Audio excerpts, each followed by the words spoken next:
like to welcome everyone. With some explanation, I had cataract surgery last week and find myself in bright lights. So I'm going to make my ophthalmologist happy, and she tells me too, by avoiding further damage to my eyes. So I probably will end up getting a call from Bono, asking me to quit trying to impersonate him, but I would ask some bit of leverage on myself to at least be able to read what I'm doing. So without objection, I may declare a recess at any time as chair. I recognize for myself for the purpose of making an open statement. And good morning to each of you who have taken time to be at this important hearing. First of all, I would like to welcome everybody to today's hearing with the Postal Regulatory Commission. It's the latest installation of the subcommittee's ongoing effort to oversee the troubled landscape of the United States Postal Service. The PRC, Postal Regulatory Commission, is a key stakeholder in the postal universe and has been at the center of core issues: service performance, revised service standards, and of course, postal rates. And each of these members that are here today will be given not only a chance to articulate their thoughts and ideas, but we want to welcome them because they are the effort between, as part of the regulatory oversight, to make sure that we get their side of the story. Yet, the commissioners of the PRC have not testified before this committee since 2018. We felt like it was time. So I thought it was high time, not only for this visit, but also the update at these times which continue to be changing.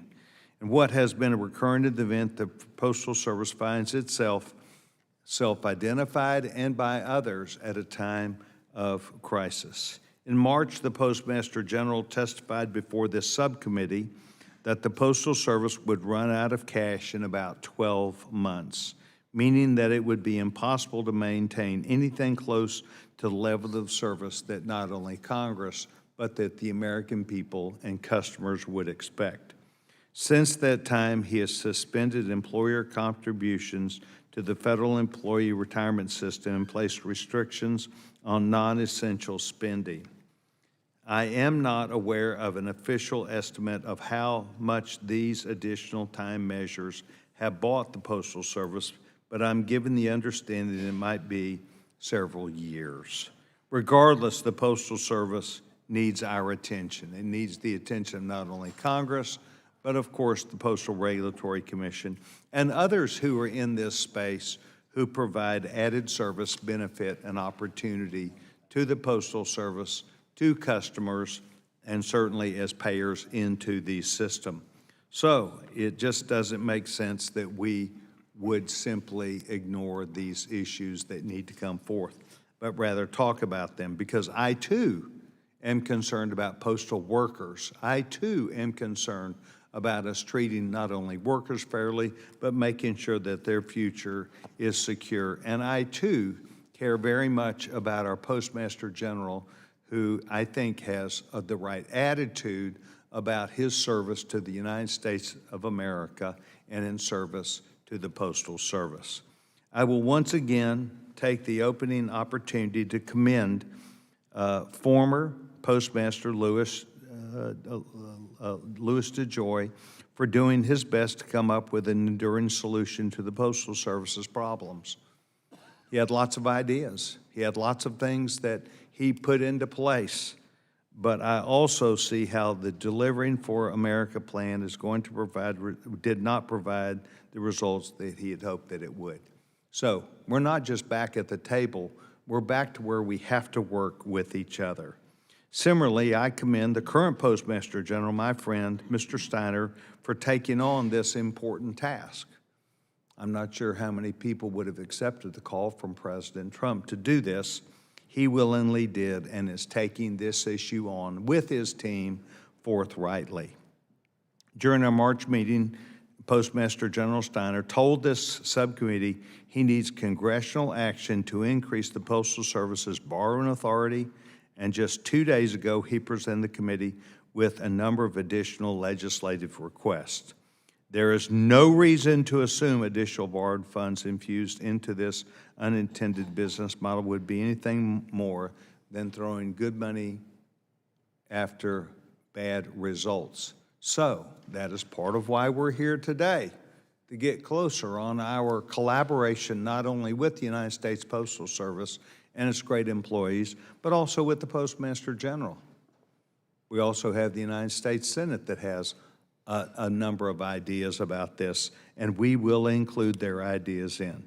So to be clear, this is not a shot at my friend, the Postmaster General. He himself has said Congress and the American people need to decide what they want. And I think this want, while it is the big issue of the day, we need to be clear that we need to get closer on a lot of the activities that add up to that, quote, want.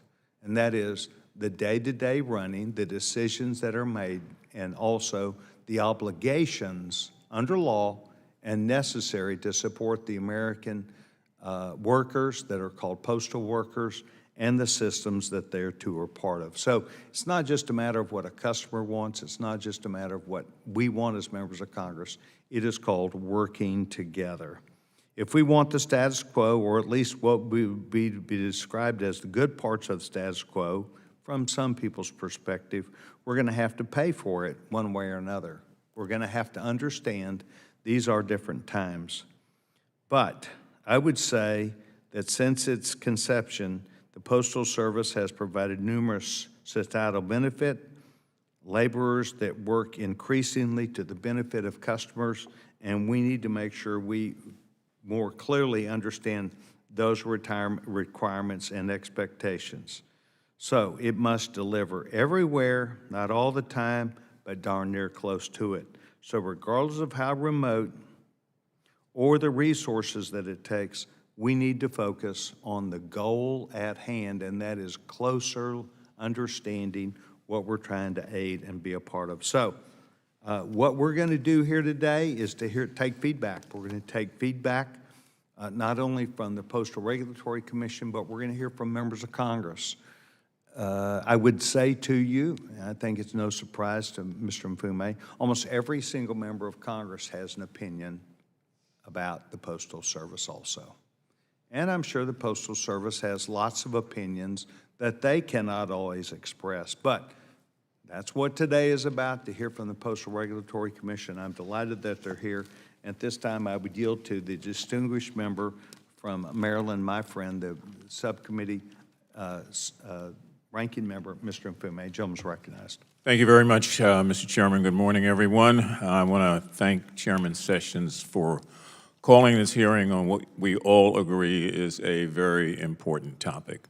This is the fourth, in case you didn't know, in a series of subcommittee hearings on the Postal Service, this time with the Postal Regulatory Commission, as we can see, and we are at a very critical juncture for the Postal Service, which, as most of us know, is facing an estimated $9 billion net loss, a nearly 50% decline in mail volume since 2006, and is at risk, serious risk, of running out of cash in the near future. The Postal Service powers communities by providing universal, reliable, and efficient mail services across all 50 states and territories. That's not anything new. That's what the service has been doing since it was created. Mail delivery, as we can all agree, is a public service, and it's a public service to all Americans, and it relies on the Postal Service, its regulatory and oversight bodies, and Congress to find a way to work together to ensure its survival. The Independent Postal Regulatory Commission, also known as PRC, regulates, as all of you know, who are here to testify today, the mail monopoly of the Postal Service. The PRC regulates and establishes regulations and procedures on setting postal rates and analyzes the Postal Service's finances, service performance, and compliance with the universal service obligation. In addition to that, the PRC has the authority to hear public appeals of post office closures and receives and investigates public complaints alleging that the Postal Service may or may not be violating its statutory and regulatory requirements. The PRC currently has, as we know, and excuse the redundancy here, 4 commissioners with critical expertise in the functions of the Postal Service and is a critical component of the postal system, which ensures that rates are fair and maintains a transparent, accountable, universal mail system. As the Postal Service faces and comes to grips with its own future, that service must continue to cut costs and to find ways to creatively increase revenue.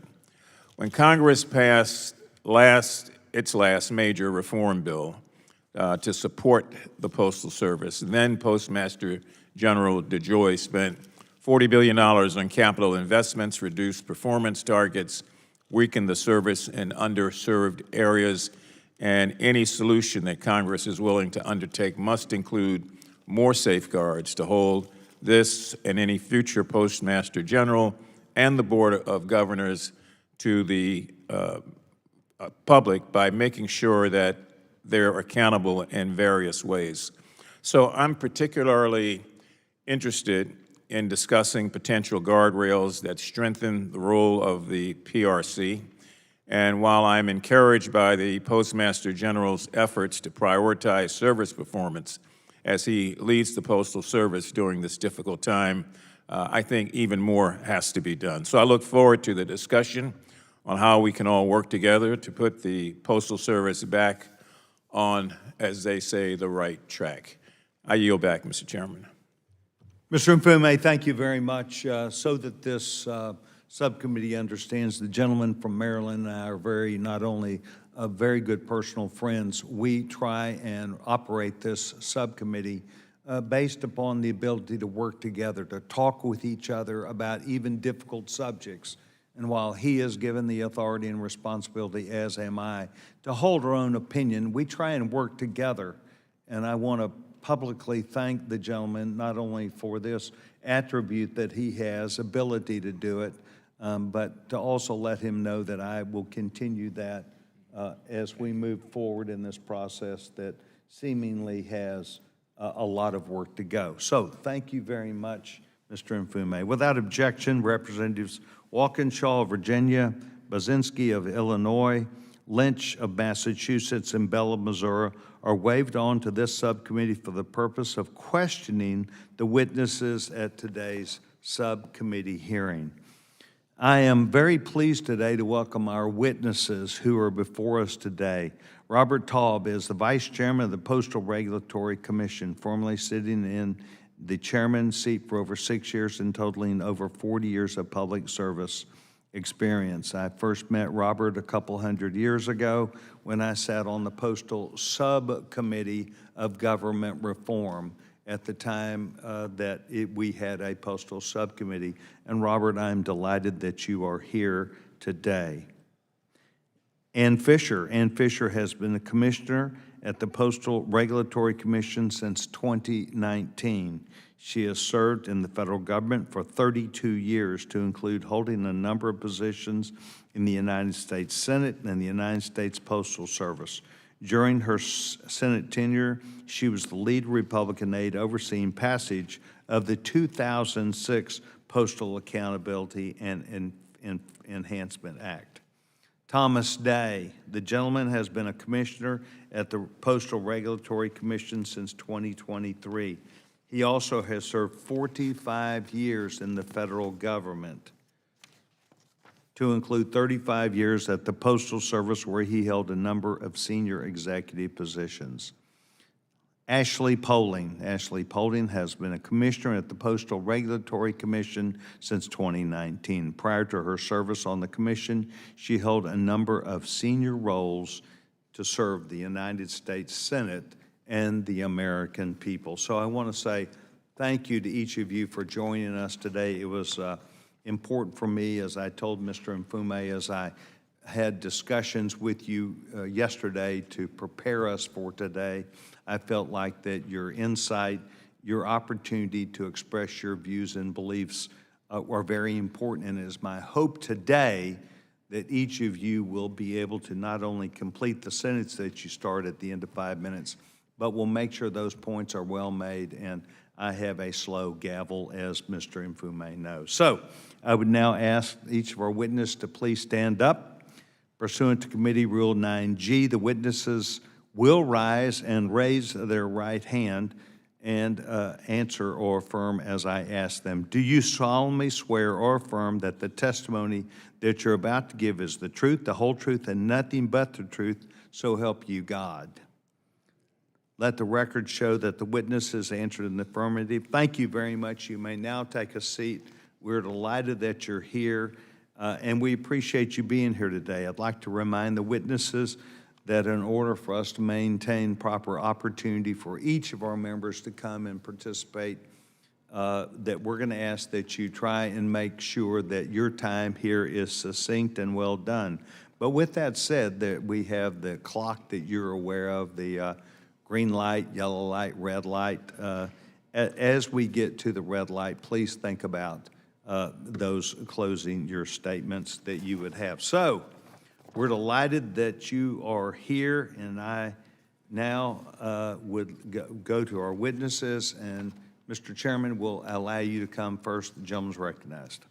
Chairman Sessions, Ranking Member Mfume, and members of the subcommittee, thank you for convening this hearing on the state of the Postal Service and the critical role the Postal Regulatory Commission plays in providing transparency and accountability for the American people. The President designated me chairman of the Commission for more than 6 years, from December 2014 until January 2021. For the past 2 years, I was elected vice chairman of the agency by my fellow commissioners who join me here today. We have a vacancy in the chairman position, so pursuant to law, the vice chairman acts as chairman. As current agency head, my remarks this morning reflect the full commission testimony. In some ways, not much has changed since my last testimony before this committee more than 9 years ago in February 2017. If anything, the situation has gotten worse. Almost 3 months ago, the Postmaster General testified here and presented a dismal fiscal forecast. He stated that they would run out of cash and stop delivering mail just under 9 months from now. He also presented 3 doors from which Congress could choose a solution.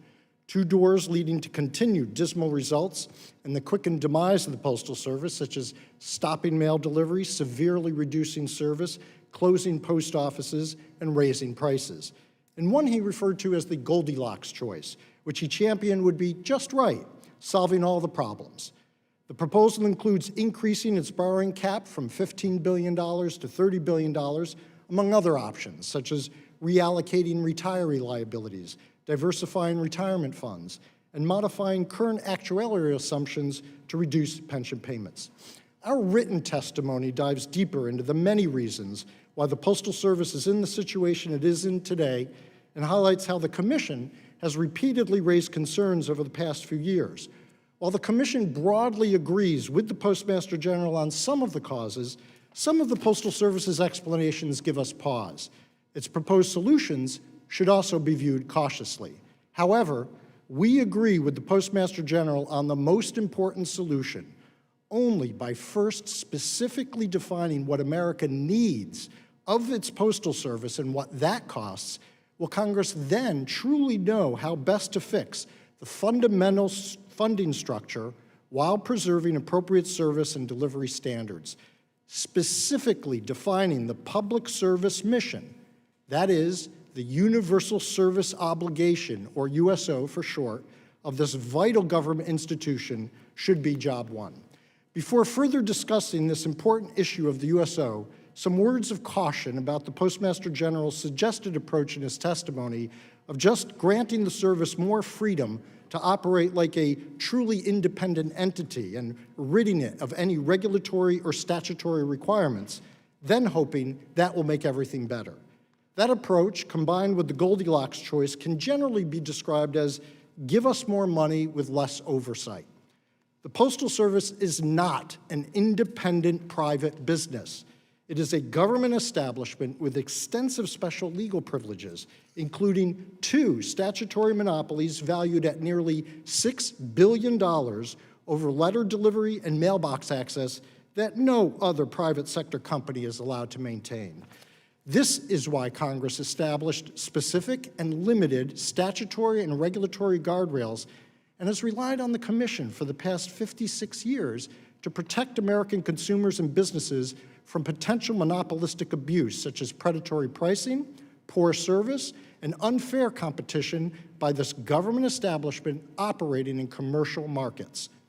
The Commission also cautions against endorsing the Postal Service's plan to move full steam ahead with what in essence is the Delivering for America plan, DFA, a plan that promised break-even operations by 2023 and a cumulative 10-year net income of $200 million. In fact, now in year 6 of the 10-year DFA plan, the Postal Service has incurred $31 billion in losses and is on the path to losing even more in the remaining 4 years of its implementation. It is a plan that promised to streamline and save the Postal Service $28 to $40 billion by 2030, as initially estimated. Yet, implementation of the plan has slowed mail delivery across the United States, particularly in rural areas, which to a greater extent rely on affordable and reliable mail delivery. Further, the mounting financial losses continue, a situation the Commission warned about on several prior occasions. Congress has enacted significant financial relief in recent years, including $10 billion in COVID relief, $3 billion for electric vehicles, and approximately $57 billion in balance sheet relief under the 2022 law. Without these extraordinary measures, postal finances would be even worse. The 2022 law also required Medicare enrollment for postal retirees, which was estimated to generate longer-term cost savings of $2.5 billion over the 2021-2031 period. In addition, in 2021, the Commission provided the Postal Service with additional rate authority above inflation for its monopoly products, such as letters. There are no limits on rates for their competitive parcel and package products. This additional pricing authority helped offset costs related to inflation, as well as two sources of costs that the Postal Service argues are outside of its control. The Commission agreed, and we created additional rate authorities targeted at offsetting those specific costs of mail density and retirement obligations. Since the effective date of the Commission's new rules in 2021, the Postal Service has used all this authority to raise rates by 45% for most classes. Rate authority, due to inflation granted during that time, totals 23%, which means the Commission provided additional revenue-raising authority to the Postal Service of 22%. Looking at the first-class stamp price, the Postal Service accelerated the rate in just 5 years, from 55 cents to 82 cents effective next month, a 49% increase. Now more money is being requested, with no fundamental solution in sight. The Commission is doubtful that just $15 billion more is going to solve the problem. Extend the date of the ultimate crisis? Yes. But prevent it? No. Understanding the situation and working to address it, the Commission, building on its record of trying to identify creative pathways forward, undertook a major action in April that fundamentally alters the Postal Service's pronouncements that it could be out of cash in less than a year. The Commission provided the Postal Service with a total of potentially $15 billion or more in relief through 2030 to help avert a cash crisis in the near term by issuing a waiver of our regulations requiring minimum retirement payments. I will say that again so it is very clear how circumstances have changed since the Postmaster General's testimony in March. The Commission provided the Postal Service a total of potentially $15 billion or more in relief through 2030 and averted a cash crisis in the near term by issuing a waiver of its regulations requiring minimum retirement payments. The Commission's action offers some breathing room and extends the time before the Postal Service's reported insolvency and the stated crisis of stopping mail delivery to at least another several years, provided the Postal Service makes judicious decisions about its expenditures starting now. To be clear, this is not a panacea nor a permanent or long-term fix to the Postal Service's problems, but it does allow Congress an opportunity to enact thoughtful and fundamental change as opposed to choices of desperation. There are several areas where we disagree with the Postal Service on how it got into the position it's in now or how it will get out of it. However, I'd like to focus on the areas where we agree with the Postal Service and the singular action the Commission believes is critical that Congress enact. Define the universal service obligation. Clearly defining the USO means describing what the country needs from our Postal Service and setting up a system to fully pay for it. We fully agree with the Postmaster General on this point as he testified, quote, "Just tell us what you want us to do and how to pay for it, and we'll do it," end quote. It really is just that simple. As the Government Accountability Office testified to you that same day, the existing Postal Service operating model is unsustainable. The Commission strongly agrees, and we have urged action in this regard since 2008.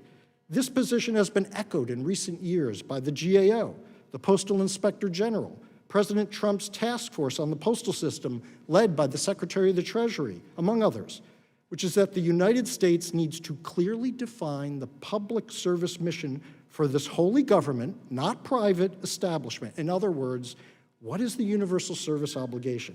Defining the USO involves answering tough questions, but in doing so, it also, and perhaps more importantly, forms the basis for the infrastructure and financial arrangements needed to ensure our fellow Americans receive the postal services they need.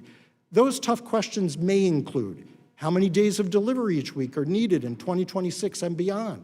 What are acceptable delivery service times across the nation? Does the Postal Service need to offer fewer or more products and services? Should delivery service and access be the same across the nation? The Commission has extensive experience evaluating the USO. In the 2006 postal law, Congress directed the Commission to produce a comprehensive report on universal service, and it identified 7 specific attributes that comprise the USO. I think it's important to name them. 1, geographic scope. 2, range of products. 3, access to services and facilities. 4, delivery frequency. 5, affordable and uniform pricing. 6, service quality. And 7, an enforcement mechanism. The first 4 of these attributes, geography, products, access, and delivery frequency, directly impact the costs incurred by the Postal Service. The 5th attribute, pricing, directly impacts the revenue of the Postal Service, and the 6th attribute addresses service performance. To date, however, other than mandating 6-day-a-week delivery, Congress has not specifically defined the other features of the USO. Once the Postal Service's duties under the USO are defined, the costs for providing them can be assigned, and a viable financial structure can be established to support the level of universal service required. Only by defining the USO clearly can we begin to design a system that will fund the services required. It is our nation's mission statement for the Postal Service, and it needs to be clear. The law requires the Commission to annually estimate the USO costs, and we currently estimate that the total cost of the USO is more than $6.6 billion. Unlike many other countries, the USO within the United States is largely undefined, and instead is comprised of a broad set of policy statements with only a few legislative prescriptions. In the absence of a clear definition of the USO, particularly given the current financial challenges, each of us, including the Postal Service, will have different views of what services and operations it must provide to fulfill the USO, and all our views will have different price tags. As part of the financial pressure of generating sufficient funds to remain solvent, make capital investments, and pay retiree costs, the Postal Service must fund this $6.6 billion annual and growing cost for its universal service obligations. Given the Commission's substantial work on the USO, we would welcome the opportunity to collaborate with this committee on designing a viable solution with a possible legislative approach detailed in the written testimony. We appear before this committee today fully aware of the difficulties that lie ahead. I believe the Commission has a clear understanding of the serious and numerous financial challenges that face America's postal system. As you all know well, the mail stream of today has been diminished by electronic means of communication that replace mail. They replace stamps, and thus they replace the revenues necessary to operate our key mail delivery system. Some may even suggest that the time of the Postal Service has passed. But the fact is, For all the challenges the Postal Service of the 21st century faces, it still retains an integral place as a key cog in how American businesses conduct their affairs and how Americans all across this land communicate. The U.S. postal and delivery sector represents a nearly $2 trillion a year industry with almost 8 million jobs, making it vital to our economy. However, the Postal Service is in a serious financial crisis, operating under an unsustainable model, and the Commission, along with the GAO, the IG, President Trump's Treasury Task Force on the postal system, and the Postal Service itself, have all pointed the way forward. Define the USO. Again, as the Postmaster General testified here in March, quote, just tell us what you want us to do and how to pay for it, and we'll do it, end quote. Mr. Chairman, thank you very much. Thank you, Mr. Chairman. As I suggested to you yesterday and reiterated this morning, I think your presentation was necessary, balanced, and contained certainly a challenge for this subcommittee, members of Congress, and certainly the American people. Thank you very much. Thank you, Mr. Chairman. Ms. Fisher? Good morning, and thank you, Chairman Sessions and Ranking Member Mfume, for holding this hearing. The Postal Service faces an incredibly tough mandate. It must operate like a business by funding itself through its own revenues, yet it must serve the public as a universal service provider, delivering to every single address, regardless of profitability, all while under persistent financial distress. I fully support the comments of my longtime colleague, Vice Chairman Taub. At its core, the question before this committee is whether the current rate system and broader statutory framework give the Postal Service a realistic path to long-term solvency while preserving universal service. With the 2006 enactment of the Postal Accountability and Enhancement Act, Congress directed the Commission to establish a rate-making system designed to achieve a set of interlocking objectives laid out in the law. Particularly relevant to the discussion on postal finances is Objective 5, to ensure adequate revenues, including retained earnings, to maintain financial stability. True financial stability requires a system that can lawfully generate the reserves and retained earnings needed to invest in vehicles, facilities, and modern infrastructure. Without long-term viability, the universal service mandate cannot be sustained. If Objective 5 were the only objective the Commission had to consider, rates would need to rise about 50% to add $10 billion in net income and a $1 billion buffer, likely triggering a roughly 30% volume decline and accelerating customer loss.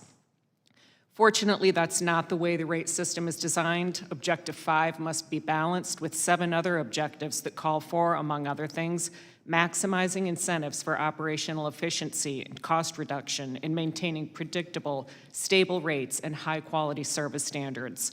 The Commission cannot simply allow the Postal Service to price its way out of structural deficit without seriously eroding the very mail volumes that still fund the universal service. Members of Congress routinely hear from their constituents about service problems. High-quality, reliable service is the expectation, but that carries an undeniable multi-billion-dollar cost. In postal economics, cost efficiency trades off with service quality. Leaner networks cut costs, but high, reliable service demands significant operating premiums. High-quality service is not just management. It requires costly operational buffers, extra staff, overtime, and added transport. For a cash-constrained postal service, every gain in service scores has a direct price tag. About 70% of postal costs are labor. This past fiscal year, overtime jumped by 5 million hours, even as total hours fell by 12 million and headcount by 15,000. Yet higher benefits, more career conversions, and volatile overtime still drove compensation costs up. In 2020, the Commission modified the rate-making system and granted the Postal Service additional flexibility to raise market-dominant rates above inflation to help address structural deficits. We had to strike a very careful balancing act, allowing prices high enough to cover the actual costs of processing and delivery, but not so high that they accelerate volume declines and drive customers out of the mail altogether. Those tools have helped stabilize revenue, but they cannot overcome the combination of declining mail volume, rising structural costs, and balance sheet obligations. The Postal Service was designed to be self-funded, but has not reported an annual profit in roughly the last decade. Over just the last 3 years, cumulative net losses total about $25 billion, underscoring that the current trajectory is not self-correcting. Given this backdrop, the Commission has had to make difficult decisions. Vice Chairman Taub noted the waiver we recently granted the Postal Service, allowing for emergency liquidity relief. The Postal Service is also seeking congressional assistance in the form of an increased debt limit, an annual appropriation to fund universal service, and other items, all of which deserve fair consideration. I hope that issuance of the waiver, though, will provide Congress with time to decide what the nation needs from the Postal Service and how best to finance that mandate. From a regulatory perspective, short-term liquidity fixes are not a substitute for a sustainable long-term funding model for universal service. On a personal note, I want to thank Chairman Sessions for his recent visit to South Dakota. Having spent much of my life there, I have observed firsthand how the slowdown in rural and remote mail delivery can affect daily routines. The concern is not only slower delivery times, but also reduced access. Last year, the Postal Service closed 14 postal counters in Sioux Falls, Hy-Vee, and Lewis drugstores, leaving 2 full-service post offices to serve the state's largest city. A local newspaper quoted a Postal Service representative as saying the 14 closures better enabled the Postal Service to fulfill its commitment to serve our communities with efficient and reliable access to retail services. It seems to me the opposite is happening because for many residents, access has become more limited. At the same time, the broader delivery landscape is evolving. In my own experience, I am extremely well served in the package delivery area. I often receive prompt, same-day door delivery on countless items from private carriers.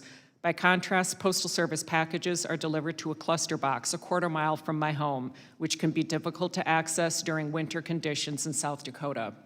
In some instances, alternative shipping options through local retailers is sometimes less expensive and a shorter drive than my post office. And my mother, who lives even further away, receives necessary medication via a private carrier.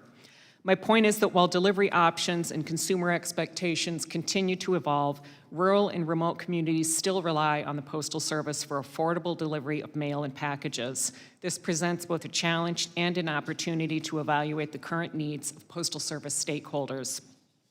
I encourage Congress to consider this evolving landscape when determining how best to ensure a responsive and viable Postal Service into the future. Thank you. Ms. Fisher, thank you very much. The gentleman, Thomas Day. Mr. Day, you're recognized. Good morning, Chairman Sessions, Ranking Member Mfume, and members of the subcommittee. Thank you for calling this hearing to discuss the current situation confronting the Postal Service. I look forward to the opportunity to discuss the critical role of the Postal Regulatory Commission, as well as what I believe it could do to assist in securing a sustainable future. I've been professionally associated with the Postal Service for 42 years. Following 9 years in the U.S. Army, I began my postal career in 1984, and in 35 years in the Postal Service, I served at all levels of management, from frontline supervisor to senior executive vice presidents. I also worked all aspects of operations and virtually most, if not all, of the supporting functions as well. I'm in full agreement with the factual background the Vice Chairman Taub's testimony provided, the summary of performance, and the path forward to achieving resolution and improvement. I would like to emphasize a few points, however. I fully agree we must define the scope of the universal service obligation. It's important to understand, and this complex task will likely take some time to be completed. In the meantime, there are other critical steps that can be taken to improve the Postal Service, to reduce cost, improve service, and ensure a safe and secure work environment for its employees. Under current postal leadership, there is a clear effort to improve service and reduce cost. More than just an effort, real results are being achieved. That said, continued use of the network created for Delivering for America Plan, DFA, cannot achieve an optimal solution. As indicated in the advisory opinion of the PRC back in January of '25, the DFA plan is fundamentally flawed. The flaws in the DFA limit what realistically can be achieved. To be clear, under current effort, improvement will take place. It simply will not be the best that could be achieved. I could go into a lengthy academic discussion explaining the deterministic models that the Postal Service utilized as opposed to the stochastic models that they should have utilized. What it ultimately comes down to is variation. Variation throughout the network. No two places are the same. At each of the regional processing distribution centers, the RPDCs, there's a unique community to be served. The density of population varies, the types of roadways and traffic vary, and even the types and amount of mail vary. Despite this variation, the Postal Service decided to implement a single uniform format for RPDCs, a seemingly arbitrary 50-mile radius. Beyond 50 miles, most mail goes to the Regional Transportation Optimization, the RTO network. Most RTO offices have a single truck each day to both pick up mail from the previous day and to drop off the mail for delivery that day. An example used during our advisory hearing was Miami, Florida. When you look at the Miami, Florida RPDC location, if you go 15 miles to the east, you're in the Atlantic Ocean. Go 15 miles west, you're in the Everglades. Just one example of how a uniform 50-mile radius is objectively and fundamentally flawed. Only 4 of the RPDCs, of the 50 or so that are out there, are in new locations. The overwhelming majority of the RPDCs and the hundreds of the local processing centers, the LPCs, were all placed in the existing network. The DFA network simply modified transportation routes between existing facilities and processing operations within those existing facilities. Properly modeling and designing an optical network does not require an overwhelming investment. Modeling, design, and implementation of an optimal network should improve service, reduce cost, and provide employees with a more stable work environment. The PRC was clear in its advisory opinion. More than a year later, the facts and data are clear. We were correct in what we stated last year. It is almost certainly a better solution for the Postal Service to step back from DFA and properly design and implement an optimized network within the physical network that already exists. It will take some time to study and approve the implement of a revision to USO. As that effort is underway, properly designing and implementing a revised postal network is critical. This is of value for the immediate future, but it also will create a framework for future updates as change will continue to take place throughout the postal industry. Proper network design and updates will be needed for the foreseeable future. Thank you again for the opportunity to testify before this subcommittee. I hope my testimony is informative, and I look forward to any questions you may have. For your service to the United States government and the people of the United States. Thank you very much. Ms. Poling, you're now recognized. Thank you. Chairman Sessions, Ranking Member Mafume, and distinguished subcommittee members, thank you for taking the time to hear from the Commission on this critically important issue, the future of the United States Postal Service and the role of the Postal Regulatory Commission. First, I would like to echo the statement of the Vice Chairman and state for the record that I appreciate his strong and steady leadership during these rapidly changing times in the postal community. The situation facing the Postal Service is a 5-alarm fire. Volume of traditional mail continues to decline, a result of both ongoing electronic diversion and an acceleration due in part to the Postal Service's aggressive pricing strategy. And at the same time, service quality continues to suffer as the leadership of the Postal Service has decided to slow service standards for several mail products over the last 5 years, including twice for the flagship first-class mail product, while also lowering its service performance targets. What this means is simple. The American people are paying more while fewer mail pieces are being delivered in the expected time frame. As declining mail volumes and an increasing number of delivery points continue to put financial pressure on the Postal Service, the incentive to underperform service expectations can be expected to increase.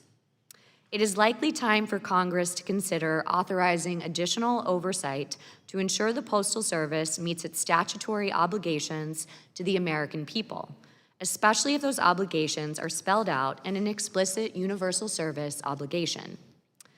With that in mind, I would like to focus the remainder of my remarks not on what aspects of the Postal Service's broken business model Congress should address, but on why addressing the sustainability of the Postal Service is so critically important, even in a world dominated by electronic communication. Especially for the nearly 66 million rural Americans, the Postal Service continues to fill an important role, not just as a communication channel, but as a lifeline for rural residents, ordering pharmaceuticals and other necessary medical items, and an economic engine for local small businesses reaching their customers.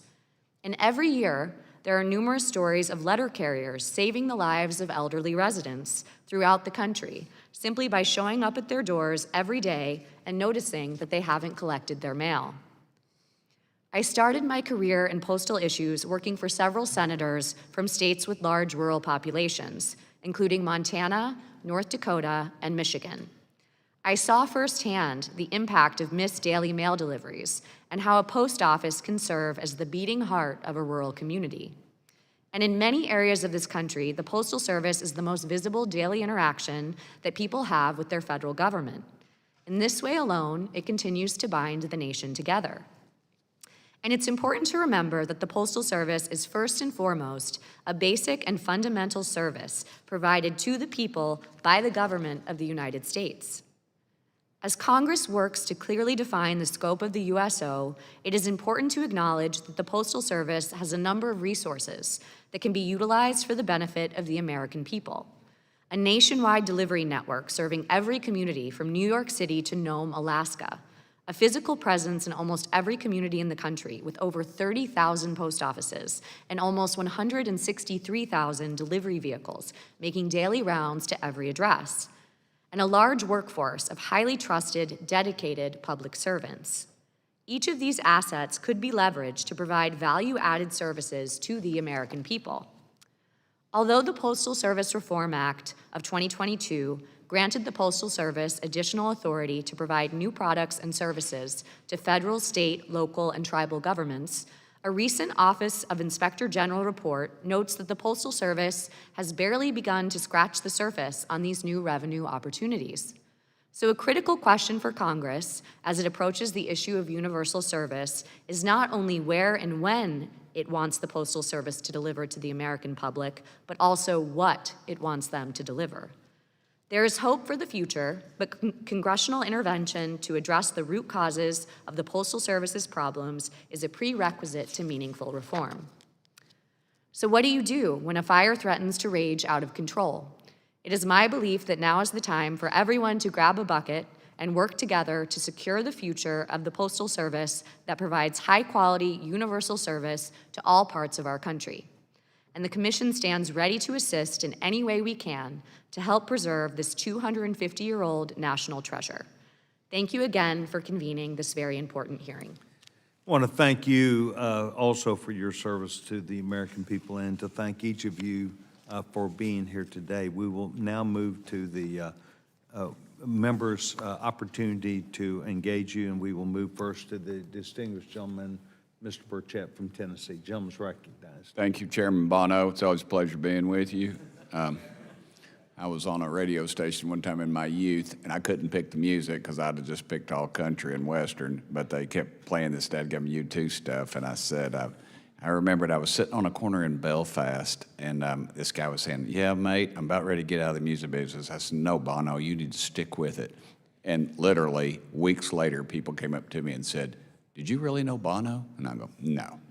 But anyway, gullible folks. Anyway, thank y'all so much. I'm a big fan of the post office. I went back before my congressional career. I was a prolific eBayer. I had over 1,000 sales, and I agree with what one of y'all said about the postmen coming to people's houses.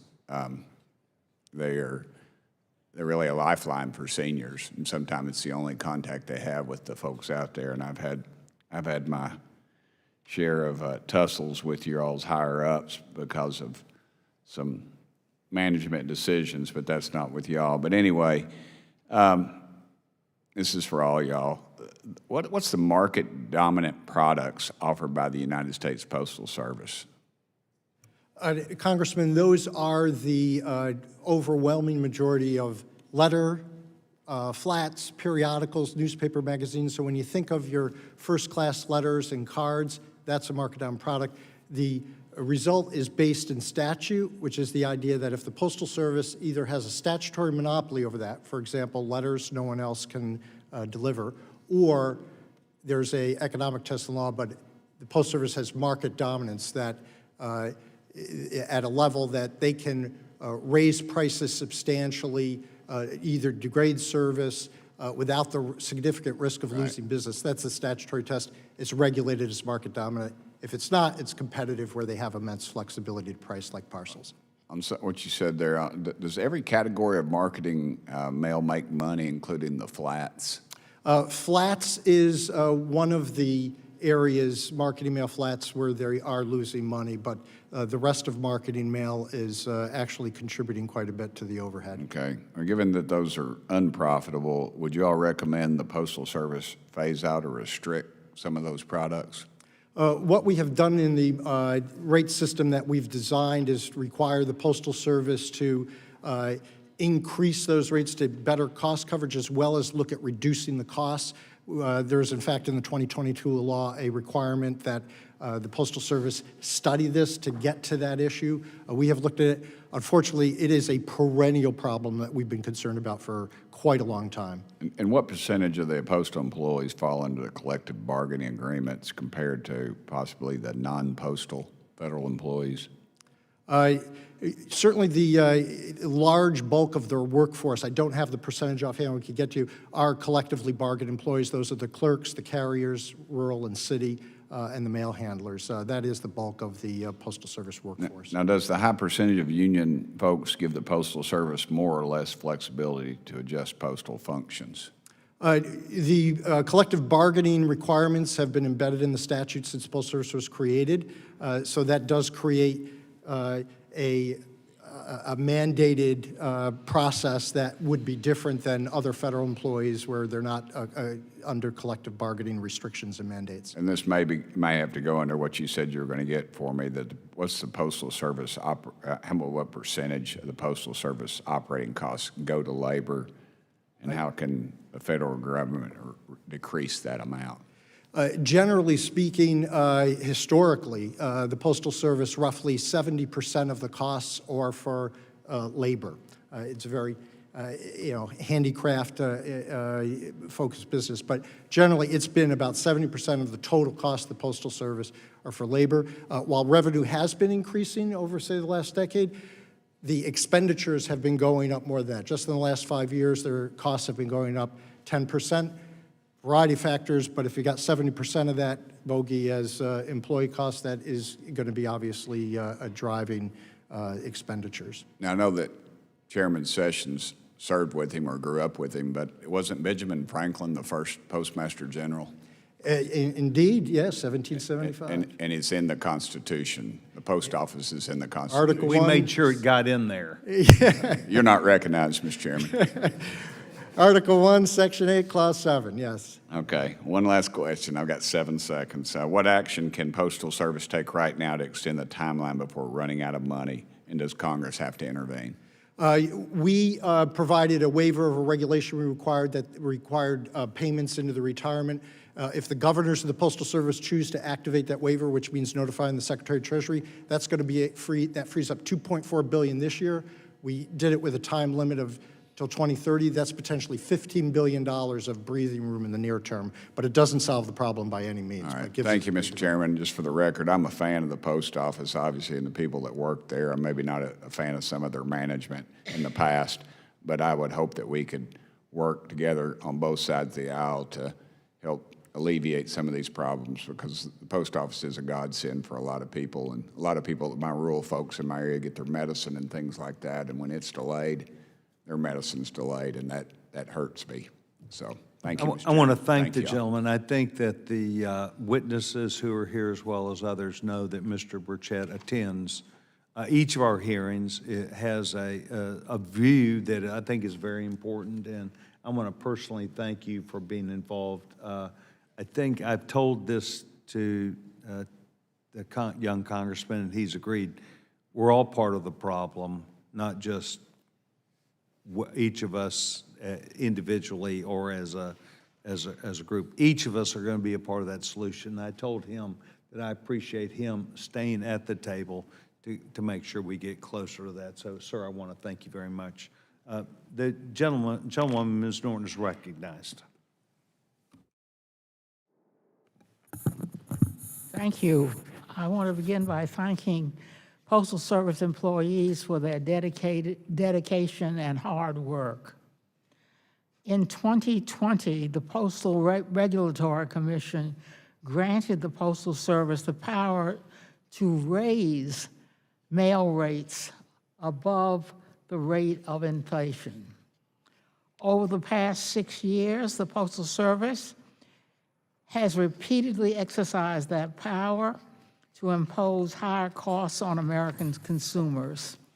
Since July 2021, first-class mail rates were increased by 42%, with an additional 5% increase scheduled next month. At the same time, delivery standards have gotten worse. First-class mail now takes 3 to 5 days to deliver, whereas previously it took 2 to 3 days.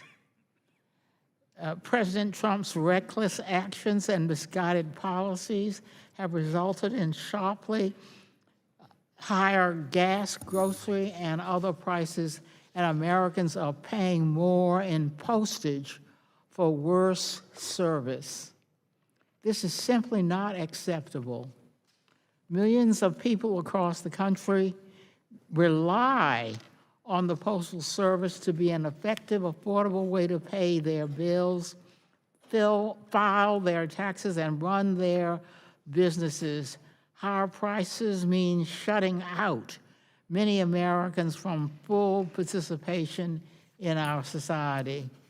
Vice President Walk, as the Postal Service Commission reviews and approves postal rate changes for the Postal Service, to what extent are you weighing the deterioration of service?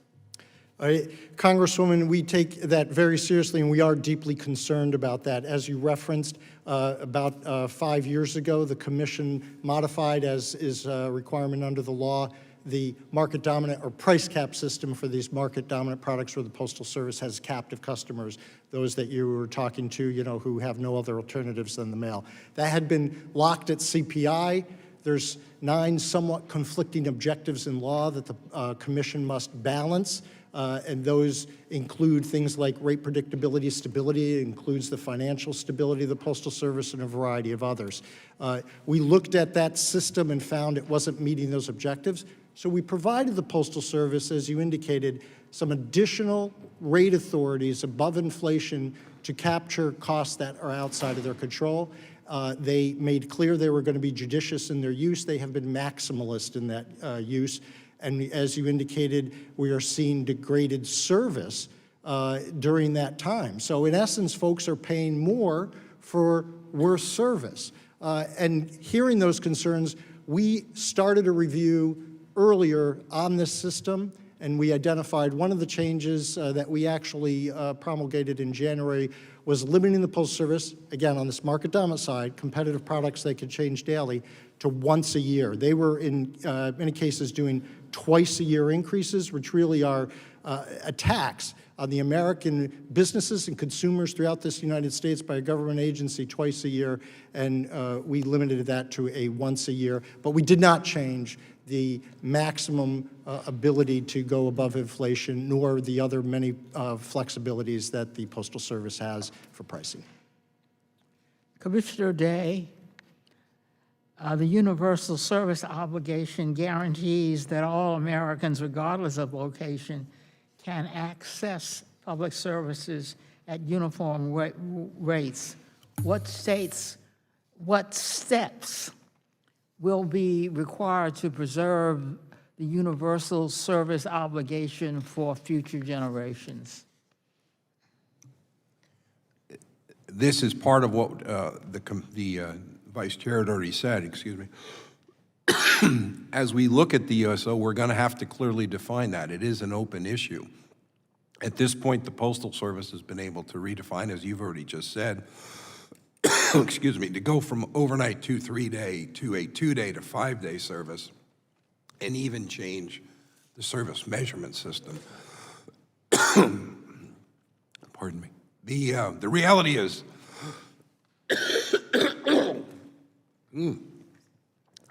pardon me. The reality is we're going to have to work our way through that. I don't have a definitive answer at this point in time. It has to be done in conjunction with all aspects of the universal service obligation. Thank you. Commissioner Pauling, aside from raising mail rates, what other options are available to the Postal Service for generating additional revenue? Thank you so much. You said, I just want to make sure I had the question correct. You said aside from raising mail rates, what other forms of revenue raising are available to the Postal Service? Is that correct? Okay, I'll just go ahead there. I was just going to say, yes, so I think the Postal Service, one of the things I talked about in my testimony is I think they have a tremendous ability to go forward and pursue these additional revenues. The Office of Inspector General, I think, did a fantastic report kind of seizing on, in the 2022 law, it has been expanded in terms of working with state, local, and tribal governments in terms of doing these added revenues. So I think that's something the Postal Service should really be pursuing. I would also say, I think there's untapped potential looking in younger generations as well. I think we need to look at Gen Z, we need to look at millennials, we need to look at what is it sort of that people want from their Postal Service, and ultimately, that's why we need to define this universal service obligation. Thank you. As I told Postmaster General Steiner when he testified before the subcommittee in March, Postal services must be accessible, reliable, and affordable. Raising prices and lowering delivery standards will not save the Postal Service from its current financial predicament. And I look forward to working with each of you on a more sustainable long-term solution, and I yield back. I thank the gentlewoman and also want to thank her for being at each and every one of these hearings about the Postal Service, and I appreciate her service to the country also. We now move to the distinguished gentlewoman, the chairman of the Rules Committee, the gentlewoman from North Carolina, Mrs. Fox.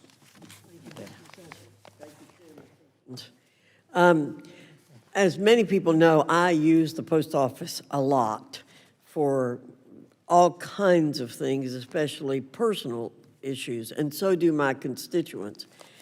We want the Postal Service to ensure business functions are done, people receive medicine, pay bills, stay connected with their loved ones.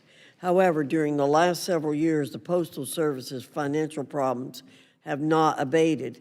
Even though Congress provided one-time relief in 2022, the Postal Service continued down its unsustainable path of huge annual losses. With no end to the losses in sight, it's increasingly clear the Postal Service has lost its way. Rather than a disciplined, efficient operation, the Postal Service resembles a bloated federal jobs program that delivers higher postage rates, delays, and deteriorating service. The Postal Service must return to its core mission of providing reliable, affordable, universal mail service. Vice Chairman Taub, I'm concerned that the Postal Service is spending money duplicating functions that the private sector can provide better and at lower costs, such as package labeling technology and IT solutions. Does the Commission evaluate whether the Postal Service is duplicating capabilities that private companies have already invested in and developed?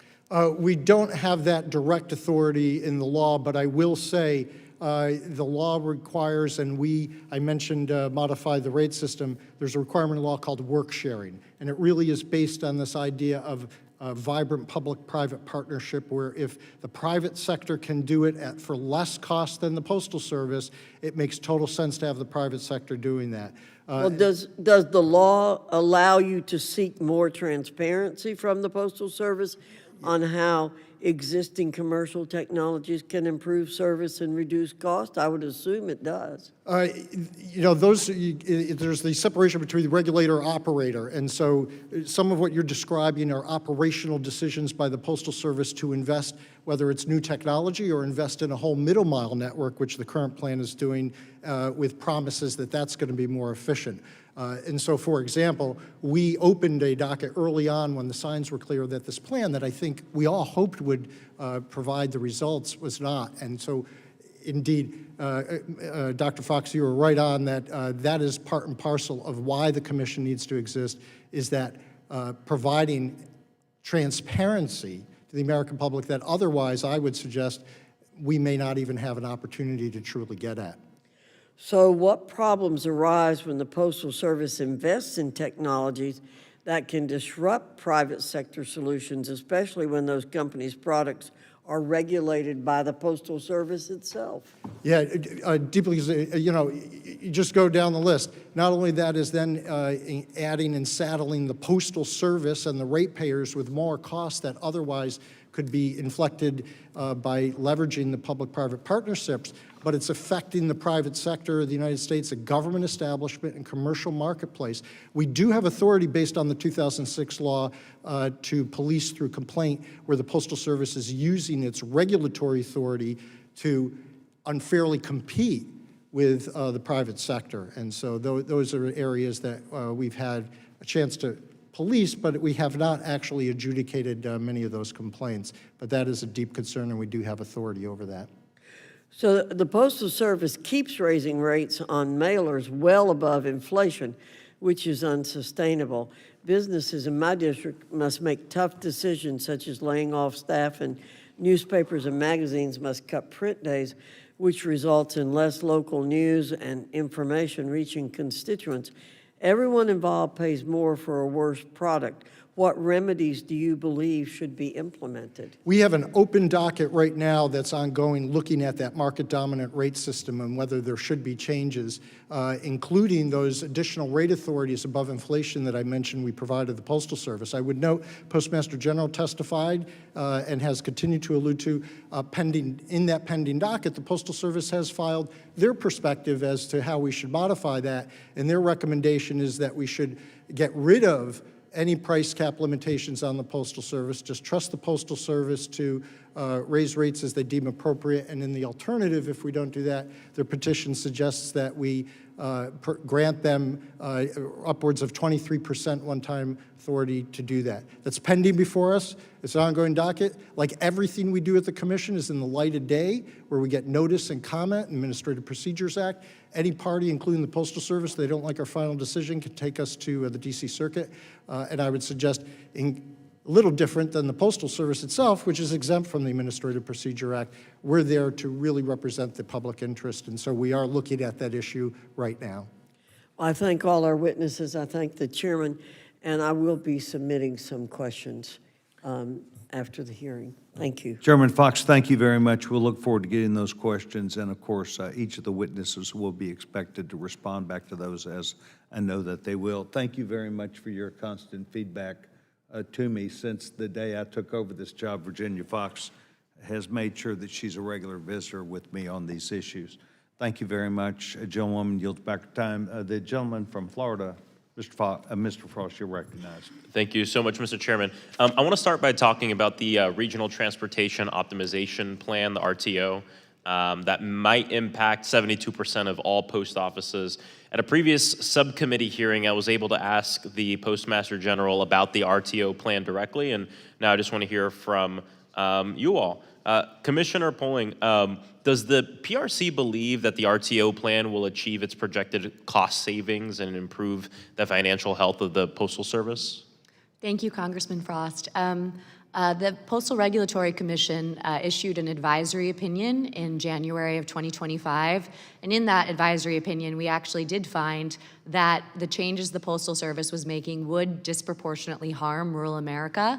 RTO was among the things that we were looking at, right, when we made that determination.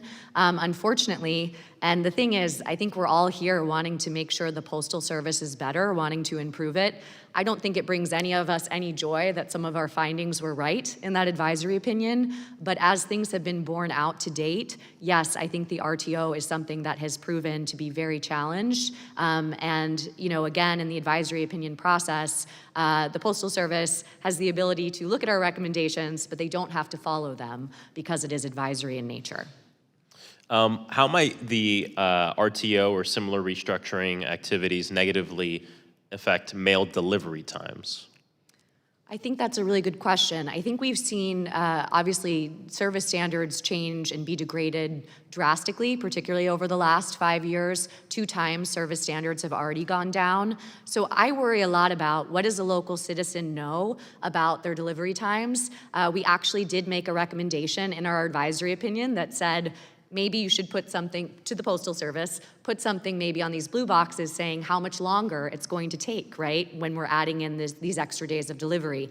To date, that has not been taken into account. Again, I think the biggest thing we have to think about is what is it that citizens expect from their mail? What do they need from their mail?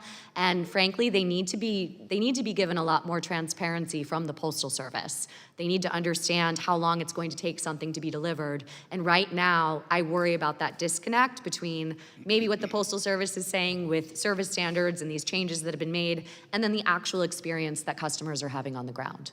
100%. And, you know, part of the reason I ask is I'm concerned about time-sensitive mail, and specifically, you know, of course, bills and paying for things, but also we have elections coming up, and so mail-in ballots and different things like that. And so I'm just concerned about the RTO plan and its impact on elections and working people and how they use the Postal Service.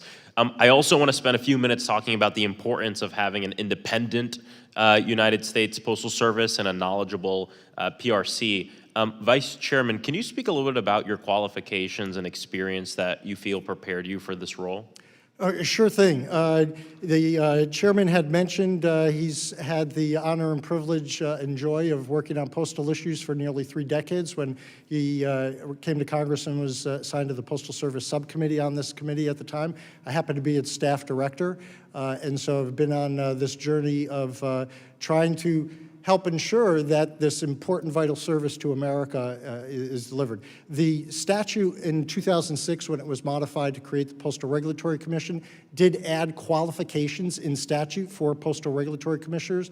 It includes experience in things like public administration, accounting, economics, law. And so like a lot of the 3- and 4-letter independent regulatory agencies in town, the idea is we have a multi-headed agency that bring differing perspectives, and so I think, you know, that is in many ways the strength, and it's an honor working with my colleagues here today. I know we were all appreciative. The chairman for Public Service Recognition Week a few weeks ago came to visit the good, hard work and folks at the commission who do that work.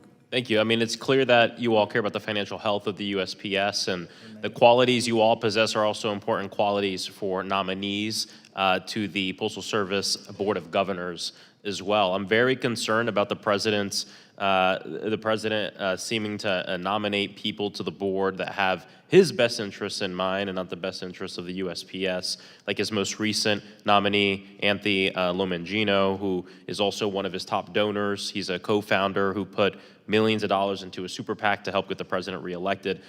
Look, I think it's important that we fill vacancies on the Postal Service Board of Governors with Senate-confirmed appointees that meet the qualifications and experiences to help serve the needs of the people, not the president. The Postal Service is not a business opportunity, and independent government boards must remain independent. Thank you, and I yield back. Thank you very much. Gentleman yields back his time, and I also want to thank the gentleman from Florida. He attends each of our hearings, stays up on these issues, and I believe brings a balanced comment to people on this issue, and I want to thank the gentleman. We now move to the distinguished gentleman, former Chairman of Policy Committee for the Republican Conference, the gentleman, Mr. Palmer. Thank you, Mr. Chairman. The Postal Service carries roughly $101 billion in unfunded retirement benefits.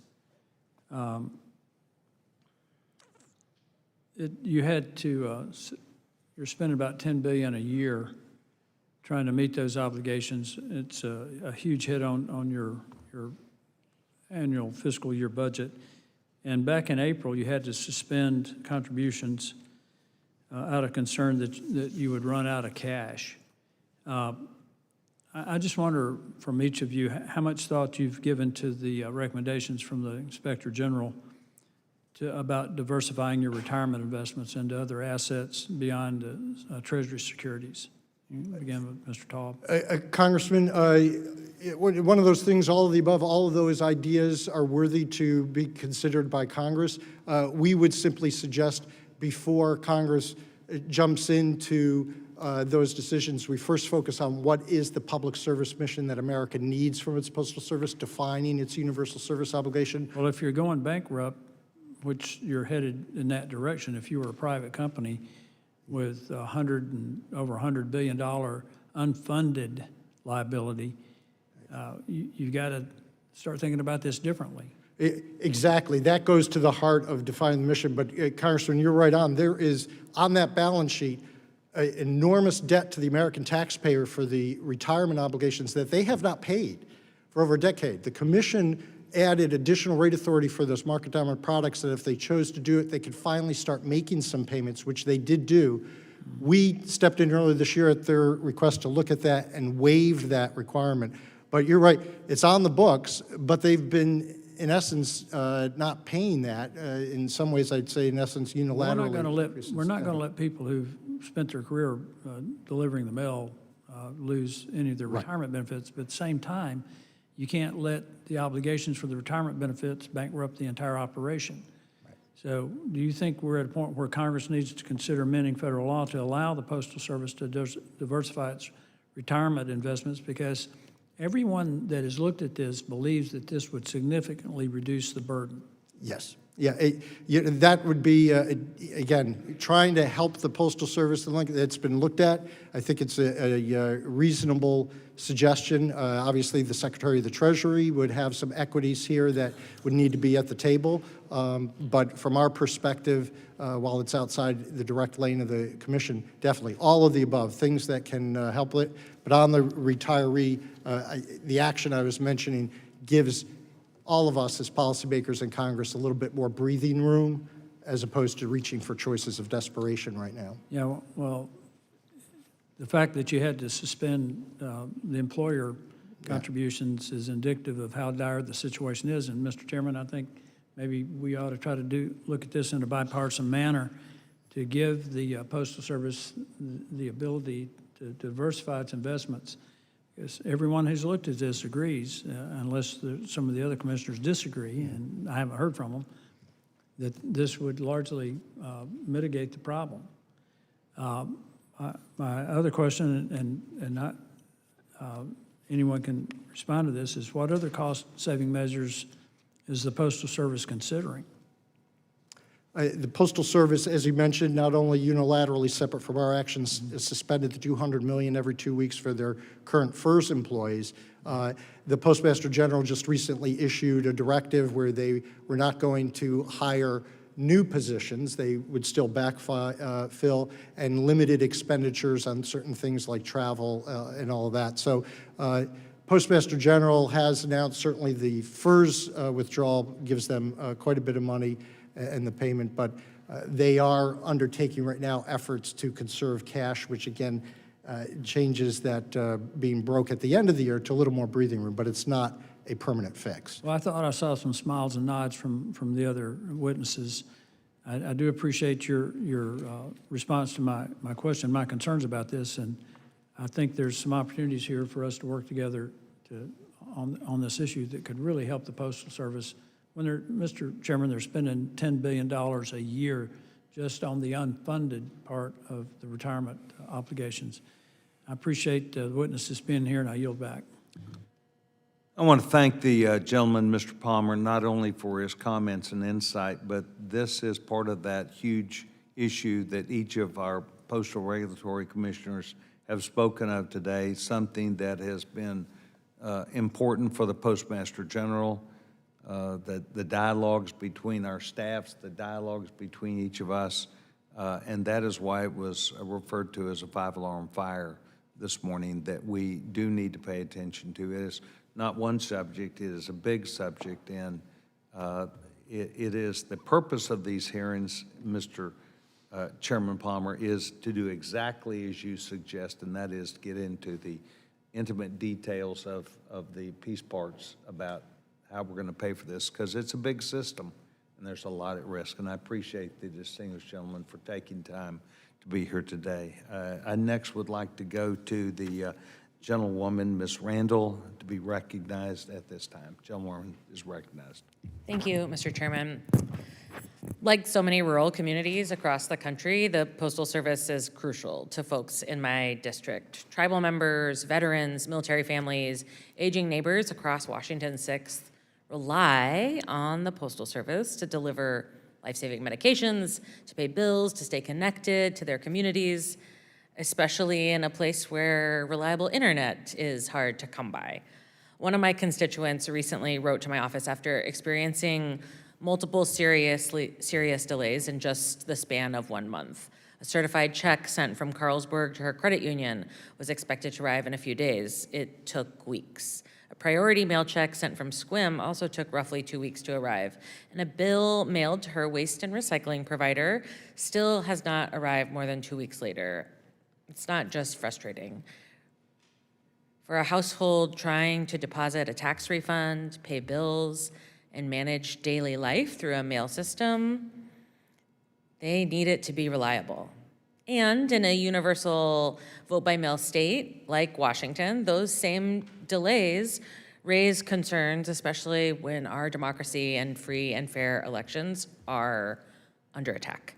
If people can't trust a check or a bill will arrive on time, they're gonna ask the same questions about their ballots. And no one should have less reliable mail service because they live in a rural community on tribal land or at the end of a long delivery route. Universal service, it's got to mean universal service. And right now, the numbers that Congress gets are too broad to show what people in individual neighborhoods and on routes are actually experiencing. National average doesn't tell us whether ballots are moving on time in Kitsap County, where thousands of military families rely on dependable mail service. It doesn't show us whether mail is reaching communities in Forks and Quileute at the edges of the Olympic Peninsula.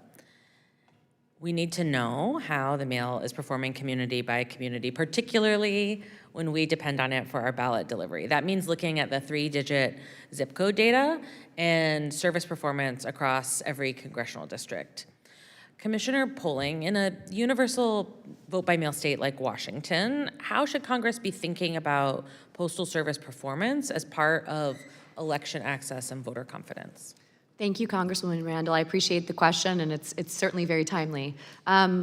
Service performance, and I also just wanted to say, I really appreciate what you said about the rural nature of your district and what you deal with. Working for the states of North Dakota and Montana, I really got to see it many times when I was out there and could really appreciate the lifeline that the Postal Service is. So I really do understand, and I appreciate everything you said there. I would say this, so the Postal Regulatory Commission, through our annual compliance determination process, we do measure the service performance of election mail. So that will come out, of course, a little bit later. I wish it were a little bit more in time, but the nature of our process measures the prior fiscal year. But I will say this, I think something that's very encouraging about election mail historically is that service performance for these ballots is historically so much higher, right, than even any other kind of mail. And I think that's because the Postal Service, they do something called extraordinary measures during elections, I think, where they really are paying attention to that. If I could, I think the greater service performance issue that we're dealing with is a little bit of what you, I mean, this is absolutely a part of it, kind of under the umbrella, if you will. But what you talked about with this disconnect between, I think, maybe what the Postal Service is, these changes they've made with service performance over the years, the degradation of service standards, lowering them, and then the actual customer experience. That's where I think we really need to figure out what it is, right, that the American people need from their Postal Service. And we also need more reliable information and transparency about what's going on. Unfortunately, I can't get into a lot of details, but the Commission is currently looking at service performance through a service performance measurement docket, which really is getting at that idea, right, between what is that disconnect between what's happening on the ground and maybe what the Postal Service is saying. So I think all of these things need to be really carefully looked at by Congress, and I do echo what the Vice Chairman said very strongly, that this universal service obligation is something I think that needs to be tackled. Absolutely, thank you. And I think understanding, having more access to the data that will allow us to see how those performance standards break down community by community will be really helpful for us and our the work that we are doing on behalf of our constituents. I absolutely agree. But we'll continue to track the results and stay in close contact, because mail is a lifeline for folks in communities like mine and all across the country. Thank you. Gentlewoman yields back her time. Thank you very much. The gentleman from Texas, Mr. Gill, you're recognized. Sir, thank you, Mr. Chairman. Thanks for holding this hearing and doing a great job leading this subcommittee and allowing us to get some meaningful work done. And thank you to the witnesses for taking the time to be here.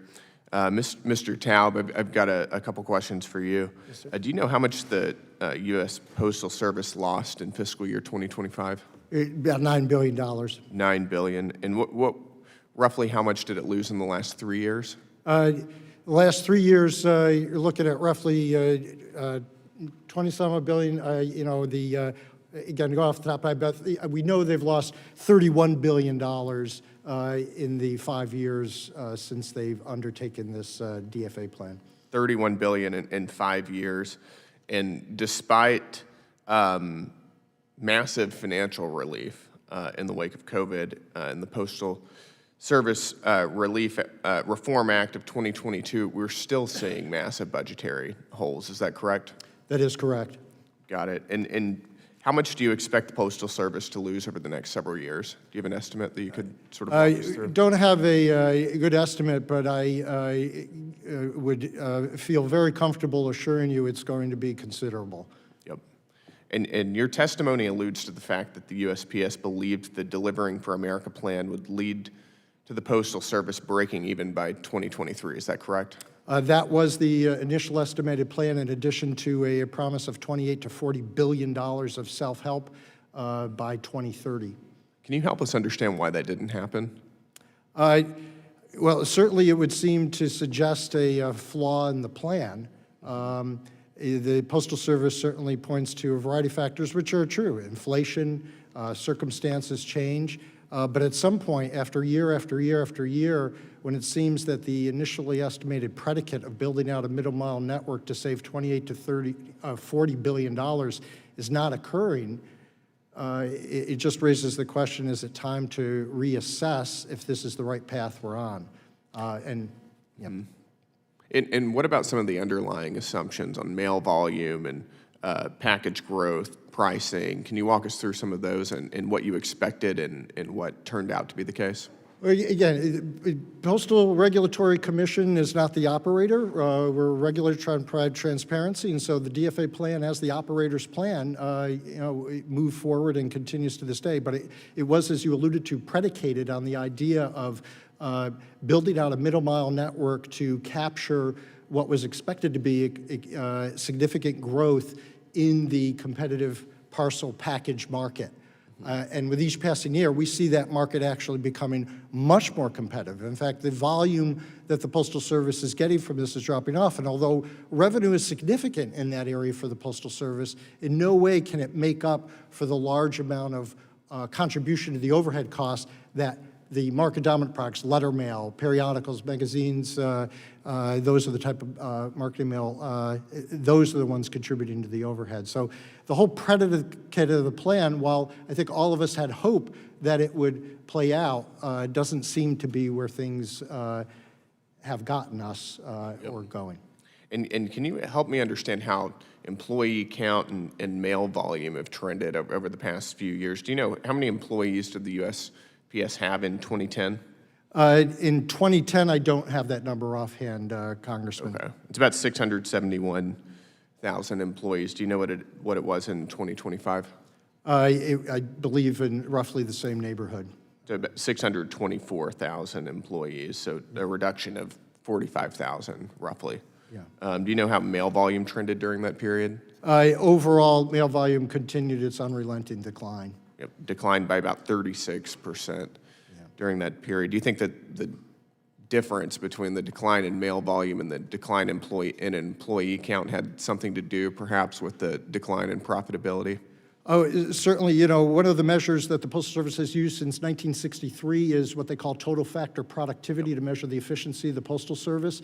The last several years have seen the worst in a 5-year period, and in fact, you know, 2 of the worst since it was being measured. The second of the 3 was in 1979. And so if you've got volume going out and yet your you know, what you've got, your inputs, shall we say, to handle that not going down as quickly, the math just doesn't work. Right. And what do you think is sort of the obvious policy response to that from the post office standpoint? Well, certainly when you see, while revenue has gone up, expenses and going up faster, got to be a focus on where can things be saved. And yet, as I said, this DFA, immense amount of capital investments, and for the foreseeable future, they're looking to continue those at, you know, questionable levels of sustainability, $4 to $5 billion going forward in the future. Yes, sir. My time is up, so I'll yield back to the chairman. Thank you. Mr. Gill, I want to thank you for taking time of not only attending each of our hearings, but coming with contributions that I consider enormous and successful, and thank you very much. Mr. Bell, we have waived you on for the purpose of questioning, and now the gentleman is recognized. Thank you, Mr. Chairman. I want to take a moment to talk about something my constituents have been raising with me since I came into Congress. Their mail isn't showing up when they need it, whether it's prescriptions, tax returns, bills, or letters from their loved ones. People in St. Louis don't know where their mail is, or when it's coming. Last year, the USPS Inspector General's office conducted an audit of 7 delivery facilities across our region. They found delayed mail at every single one. My constituents didn't need an audit to tell them that. They've known it for years. But now it's documented, it's on the record, and there's no excuse for it not to be fixed. That's why I introduced the St. Louis Up to Par Act to address accountability for documented systemic failures like these. My constituents in St. Louis aren't following postal policy debates in Washington. They're just trying to get their mail. So today I want to hear from the commission about what it can actually do when the Inspector General identifies problems like these. Ms. Poling, is it fair to say that the commission's oversight authority is primarily focused on national performance metrics rather than operational conditions at individual facilities? I would say that's fair. And when the Inspector General documents failures at specific facilities, the way they did in St. Louis, what role does the Postal Regulatory Commission play in making sure these findings lead to real changes on the ground? That's a great question. I would say currently we don't have a specific role when it comes to that, those exact changes on the ground. Where we do have a role is, and we're actually the only ones that do, is in the advisory opinion process. So when the Postal Service decides to make a nationwide or substantially nationwide change in service, they have to come before the commission. It is advisory, as it sounds, but that is where we have our team of technical legal, economic experts really dig into how these changes are going to affect the entire country. And that does flow down, right, to St. Louis and how it would affect you all. But I think that's somewhere that could stand to be strengthened, frankly, that part of the process. I think it would be very helpful, again, my own personal opinion, for the commission to have more oversight when it comes to that process. And the gap is exactly why we introduced this Up to Par Act to require USPS to report directly to Congress on whether the fixes they promised are actually happening on the ground, because you can't fix what you don't measure. Right. That's all I have, Mr. Chairman. I yield back. Thank you. Thank you very much, gentleman. Yields back his time. So that the gentleman, Mr. Bell, is aware, there have been many discussions, not only that members have had with me on a bipartisan basis, but also internal. I've had them and somewhat with Mr. Nfume about the need and the desire to look at specifically St. Louis, not only from a perspective of a regional center part of the country, but how it feeds many other people. It is a huge hub for the Postal Service and comes into interaction with days that it takes to receive mail back and forth. So I want you to know that Mr. Nfume and I will update you on the plans for what would be a visit by myself and our staff, including Mr. Nfume, if he were to be able to break free.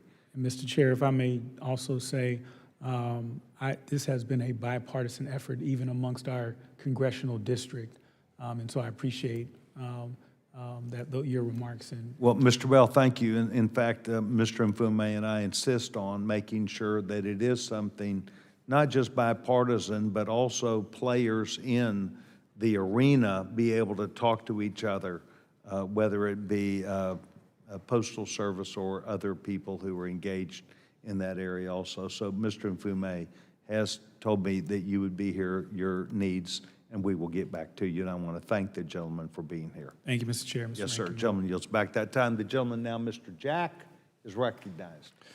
Thank you very much, Mr. Chairman. And I'd like to start with actually a very positive story related to your leadership. You held a hearing with Postmaster General a few months ago. And at that hearing, you provided me an opportunity to share with him a challenge that I was experiencing in my district. There was a post office in my home county that burned down 3 years ago, and it had suffered delay after delay, setback after setback. And because of that hearing, and because of the Postmaster General's leadership, and also that of Kayla Dufresne, who works for him, they swiftly reacted. And this past Monday, I was able to reopen that post office to the delight of many in my community. And to Mr. Nfume, if I could share with you, turns out that the city councilman in Tyrone, Georgia, actually grew up in Baltimore, is a big fan of you. So you also made me look good, for which I'm grateful. But if I could start with Vice Chairman Taub, just to follow a little bit on the line of questioning from Mr. Gill, in a vacuum, do Postal Service's products turn a profit? They certainly are marked up in a way to cover their costs and contribute to the overhead of the Postal Service.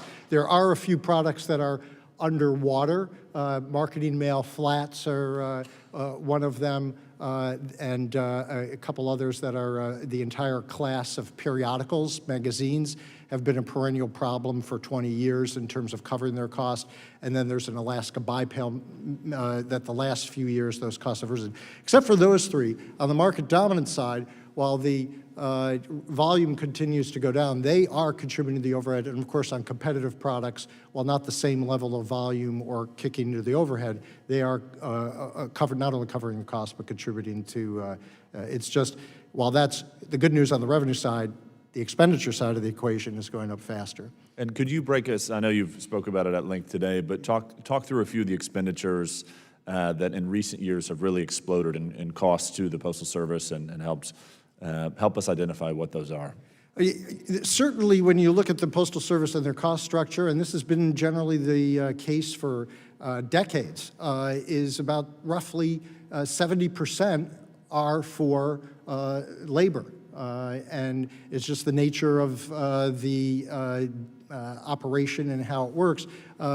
And certainly a lot of this plan the Postal Service has been on is about trying to achieve savings in the transportation area. While they have achieved some, they certainly aren't what they predicted or hoped. But when you're looking at racking and stacking, hey, where are the areas we need to look at from expenditures? Certainly, labor logically is going to be the largest cost structure that drives the cost of the Postal Service. I'm curious, have you looked into other countries, and I'm curious, are other countries experiencing similar difficulties with their own postal service systems? Definitely. It's the nature of the world we live in now, which is just the unrelenting decline throughout the world of folks mailing letters less and packages growing more. I would say, however, Congressman, that most other countries have gone through the hard exercise of defining through regulation, licensing, contract, and in statute what they expect of their national postal administration that must be done for the American public. In our case, we need to do that, but for their citizens. And a lot of that is much more narrow and defined. And so right now, we have a situation where, except for 6-day, it's more, hey, bind the nation together, and left to the Postal Service to self-define that. And that, I think, is creating some of the challenges for us as a nation and the concerns we here at the Commission and have been expressed today about service. If no action is taken, describe the state of the Postal Service 2 years from now, 5 years from now. Yeah, I think at the very end of the Commission's testimony that I provided is an article from almost exactly 15 years ago by Bloomberg Businessweek with a old mail truck crunched on the front that says, "End of the mail as we know it. End of 2011, they're broke." The numbers have gotten worse, and so, there is at some point, something's got to give. These bills that have talked about that have not been paid for retiree benefits, for in 2022 law, recalculated the retiree health benefit payments, but it kicks in again in 2031. That'll be $31 billion. So the question is, can they do what they've been doing for the last 15 years and just not pay it and figure that OPM and Treasury will pay those bills when they come due? Or at some point is, the bill going to be coming due? But you add on those obligations on top of the requirement of $6.6 billion a year and growing of meeting the universal service obligation mission. So our concern is, unless we do the hard work of defining the mission and figuring out what that costs, the public service mission for this government entity, and then figuring out a funding structure, we're going to be here in 2, 5, 10 years. Somebody who's doing this job, in my case with the Postmaster General, 15 years, will be attaching an article like Bloomberg News, and it's like a baggage carousel coming around. Well, thank you for your testimony. To all the commissioners, thank you for your testimony. I yield back. Gentleman yields back his time. Mr. Jack, I want to thank you also for taking time to have this be important to you and your constituent, and certainly this subcommittee. Thank you very much. We now, it looks like that we would go to the distinguishing ranking member for his time. Gentleman's recognized. Thank you very much, Mr. Chairman. It's been a good hearing. I want to, again, be redundant and thank all of the witnesses who have come here and shared their time and their thoughts and their energy. And I want to thank members on both sides of the aisle who have been coming and going because of congressional schedules today, but found it important enough to be here to participate to some degree. There's a lot to pick through. I mean, there really, really is. And I'm going to try to do this without any kind of metrics or order, just based on what I've been hearing and what I know the challenges are both for this committee, for the United States Congress, and for the post office that we love and must find a way to keep. And Mr. Taub, you began this by saying clearly that the post office is not a private business, and that one of the things, or several of the things we've got to protect against are monopolistic abuse, predatory pricing, and that you are very doubtful, as I am with you, that this $15 billion will solve the crisis once and for all. I think that's poppycock. That's just not going to happen. So I want to come back to that, But I would also want to point out and to thank the others who are going on record with some profound thoughts and assessments about what we can do and what we ought to do. And one of the things that continues to come up is the need for a definitive service obligation, a universal service obligation. One set of rules, one set of practices, one set of standards that no matter where we are, we can all adhere to. And the construction of that is really where I'm finding most of my appeal about all of this. If we don't do that, then we've just not done anything. I mean, we've just kicked the ball down the road. So I'm going to come back to that. But I do want to thank several of you for providing. Ms. Fisher, that's who I want to thank. Thank you for laying out some of the challenges that sometimes we don't always think about. This whole notion of vehicles and facility upkeep and compensation cost and volume declines and cumulative net losses, not the least of which Mr. Taub referenced when he talked about the retiree benefits which are going to kick in. Those things really ought to frighten all of us to know that if we are very, very serious, we can't do anything unless we address all of the things that are in front of us. And it may, in some instances, be so large and voluminous that many members of the Congress will defer to this committee and say, well, that's your job. Yeah, it is the committee's job, but it is also the job of the full Congress once we're able to construct and put forward, with input on both sides of the aisle, a universal service obligation that is functional. It's got to be adopted and passed. I want to thank you for that, Ms. Fisher. Ms. Poling, thank you for switching things around also, and to point out while we have these challenges that there are some built-in advantages that we ought to recognize to the extent that they might be able to help us. And that is the network of physical vehicles, the significant fleet, the highly trained workforce, the fact that we are in every community in the United States with a presence. And off the top of my head, I don't know how you sew all of those things together, except that if we are looking at them as interconnecting possibilities and interconnecting assets, that in the construction of this universal service obligation, we ought to take those into considerations. Now, let me just say one thing about challenge. I appreciate the chair giving me some extra time here. Commissioner Poling, businesses across the Baltimore area that I represent, including newspapers and small mailers and others, are paying more for worse services. That's been talked about over and over again today. In fiscal year 2019, a single piece of first-class mail was delivered within 3 days, 80% of the time. Last year, under the 5-day standard, not the 3-day, but the 5-day standard, on-time delivery had fallen to 73%. So that's a significant decline in service for a significantly higher price. And all of us in the greater Baltimore area are feeling that disparity, as they are in other areas, as has been talked about today, and feeling it in different ways, not the least of which is the fact that in 3 weeks throughout the state of Maryland, we've got voting that will be occurring, a great deal of that by way of the United States Postal Service and mail-in ballots. Now, this is not for you, but just maybe the postmaster is listening today. We'd like to at least call your attention, sir, to the fact that Maryland, like other states, really are concerned about ballots and ballots arriving on time and other things. So here's what I want to do. Mr. Taub, I want to end up with you where I started.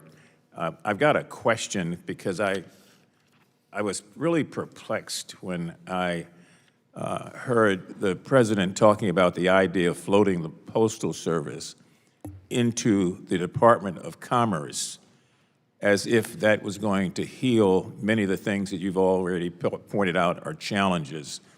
And that the Postmaster General called for significant changes in how PRC regulates the Postal Service. In fact, former Commissioner DeJoy went further by saying that the Commission, all of you, are an unnecessary agency. That's his own opinion. Many of us disagree with that. But again, if we're to get to where we want to get to, which is a definitive, well-defined, structural, legal, universal service obligation that we all play by, one set of rules, some of those things have to be taken in consideration. And I would ask you just quickly, Mr. Taub, is that an idea that continues to resonate, and are commissioners being forced to sort of consider that? In terms of the idea of the Department of Commerce or just the Department of Commerce, taking the post office and putting it there. I'm unaware of efforts there in that regard, but I would say to your other point, I think it's always important to level set and remind folks why we exist. Congress created the commission in 1970 when it got out of the business of setting postal rates and recognized they weren't going to turn over rate-setting authority to the Postal Service as a government agency with the authorities we had. 2006, last major change to the statutes, Congress gave the Postal Service more flexibility to price products, introduce products, compete in the marketplace. They didn't then say, you know what, trust the Postal Service, they'll do it. That's where we turn into the Regulatory Commission. So I think that's part and parcel of that seventh feature of those 7 features of universal service, an enforcement mechanism. We do everything in the light of day, transparent, accountable to the public.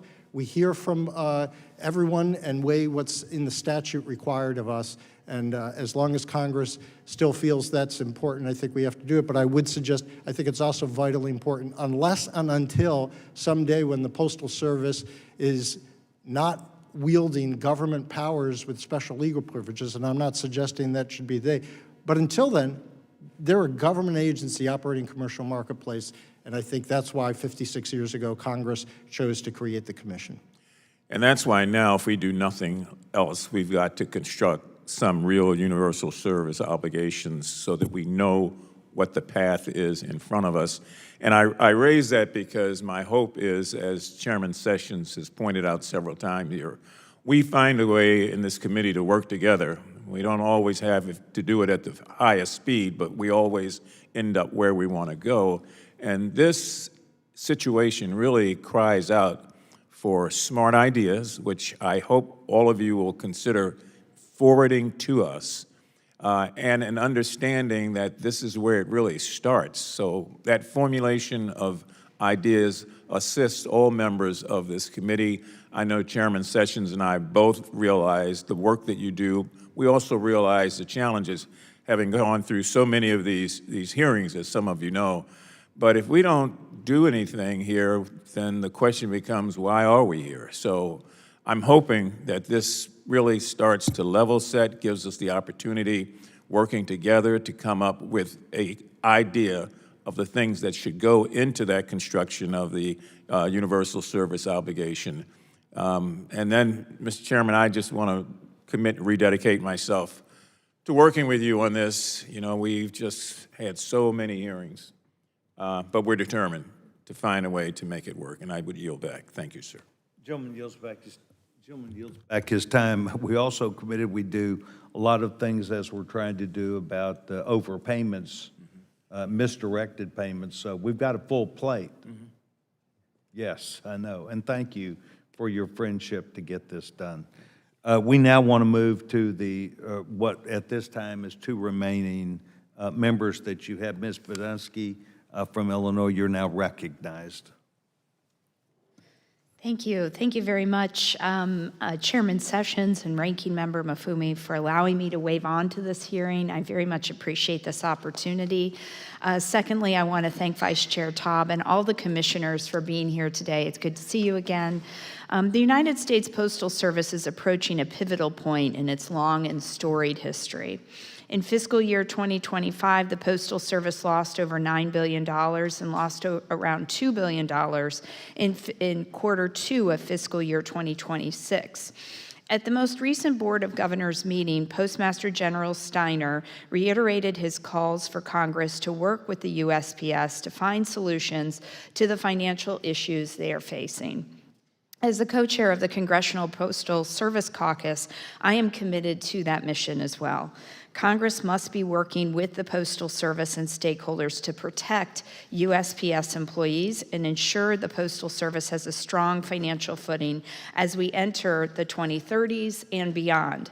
Additionally, any postal reform bill sanctioned by Congress must include provisions that protect and strengthen the role of the Postal Regulatory Commission. Contrary to what some at the Postal Service have said about the PRC, I believe they are a critical oversight body.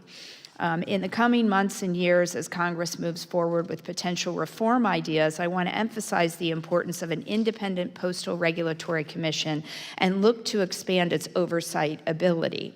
With all of that in mind, my first question is to Vice Chair Taub, regarding the Regional Transportation Optimization Plan. I was wondering if you could talk about why you think the Postal Service's analysis on the RTO was flawed and what lessons can be drawn from future network restructuring initiatives that impact rural communities like the ones that I represent in downstate Illinois. Sure. The commission under the law, it dates from the 1970s Act and is one of the few holdovers in the 2006 law that left it as an advisory opinion, but recognizing Postal Service as the operator. When they make changes that are generally affecting service nationwide, they have to come to us for advisory opinion. It's a full-blown Administrative Procedure Act proceeding. We sit in bonk. It's on the record. And Postal Service came to us as required under the law in December of 2024 and sought our opinion. We provided that in January and cautioned that this plan was predicated on savings that we found were at best illusory and frankly we couldn't really verify. And secondly, deep concern that we were seeing what was going to be created was creating a tale of two America, shall we say. Rural America is going to see delayed service, slower service under this plan. It gives me no joy to say that unfortunately more than a year in under that plan, which they ignored our advice, in fact criticized us, that we didn't know what we were talking about, that we're just a burden, has come to fruition. Right. Thank you. And if I have a couple more questions, if you don't mind if we pause there. My second question is to you again, Vice Chair. As Congress looks at potential postal reform ideas, I am curious if there are any historical precedents in other sectors that you think could provide a blueprint to ensure the Postal Service is able to continue serving Americans for decades to come. Yes, Congresswoman, the Commission's full testimony suggests a possible legislative approach that could be informative if Congress is trying to grapple with the issue of how do we find the universal service obligation. The Federal Communications Commission under the 1996 Telecommunications Act was directed by Congress to define by regulation in the light of day with notice and comment and can be revised by regulation the USO for the telecom space under guidelines and guidance and guardrails that Congress put in place, but Congress did not, was expecting to have to go through the hard work of itself of trying to get 218 votes in the House and 51 or 60 in the Senate on all the detailed definitions, but look to the FCC to do that from a definitional standpoint. Okay, I'll be checking that out. Just one question last. Can you discuss what went into the PRC's decision to grant USPS the temporary conditional waiver on amortization payments, and how do you think this changes the short and medium-term financial outlook for the Postal Service? It was not an easy decision for us because we provided the Postal Service additional rate authority to go above inflation on their market-dominant products, and if they chose to, it was an opportunity for the first time in over a decade to start paying the obligations for CSRS and FERS that otherwise they've been defaulting on. But we recognize the reality of what we're dealing with, in which we're facing suddenly a cash crisis, as the Postal Service announced, and we stepped forward and provided a waiver for a few years. That's $2.4 billion as of September 30th this year, and probably payments of about $3 billion or more that's moving. It's in the rate base. It's been collected from restricted cash to unrestricted to allow the pay bills. It's not a panacea or fix, but I think it provides Congress and all of us an opportunity, a little bit of more breathing room to not reach for choices of desperation, but think this through in a little more constructive way. Thank you very much, and I yield back. Thank you very much. Gentlewoman yields back her time. We've also waived on Mr. Walkinshaw, and we're delighted that he's here. The gentleman's recognized. Thank you, Mr. Chairman. I appreciate again your willingness to allow me to wave on, and thank you all for being here. I apologize that I missed your opening statements, but I did read all of your statements, and it's clear that you've all put forward a range of ideas, as other stakeholders have, to address the financial challenges, the service failures. But in my view, if we're going to get to meaningful reform, especially if we're going to build the kind of support here that's necessary for meaningful reform, we got to have clear goals that prioritize both the long-term financial stability and the reliable service, because we can't have one without the other. And if we're going to set those goals and evaluate the trade-offs, and there certainly will be trade-offs, we have to have data showing how these proposals, the savings they generate, would affect the long-term finances and service performance of the Postal Service. It's also necessary to have that data so that we can all hold the Postal Service accountable. And that's why I think it was in March of this year when the Postmaster General was here, I asked him if he would be willing to provide this committee with financial projections showing how proposed reforms, including the continued implementation, perhaps, of Delivering for America and the RTO initiative, would affect the Postal Service's finances and service performance. He committed, sitting right there, to providing, quote, this is a direct quote, multiple budgets demonstrating the trade-offs among different proposals and their impact on 5-year financial projections. Unfortunately, after a few months of asking, we got a 2-page response, and I'll just read one paragraph, Mr. Chairman. It says, the Committee on Oversight and Government Reform recently asked for 5-year financial projections in the form of multi-scenario analyses. While we do not do such financial projections in the ordinary course of business, we can provide general information that answers many of these questions. They go on to provide some general information that largely rehashes documents that have been released publicly. They do not answer the question of 5-year or even multi-year financial projections, which is frustrating to me. Since they didn't find the time or the interest in providing that data that, in my view, I think are necessary to inform our reform efforts, let me just ask you all, maybe you can help me a little bit. Vice Chairman Taub, past PRC reports warned that DFA plan changes would slow service and disproportionately harm rural communities. Your testimony today that I read, I think, says essentially that those warnings were prescient. Unfortunately, in your view and the PRC's view, DFA has slowed service and disproportionately harmed rural communities, has not achieved the savings that it was predicted or projected to achieve at the time. And one of the reasons I'm asking for some forward-looking financial projections from the Postal Service because they have repeatedly failed to deliver on their promises to produce real savings through DFA and other efforts. So I just want to ask you, do you share that concern? Am I wrong to think that an organization with the scope and scale and import of the United States Postal Service shouldn't be able to, in the ordinary course of business, produce some kind of multi-year financial projections for this committee or for anyone else?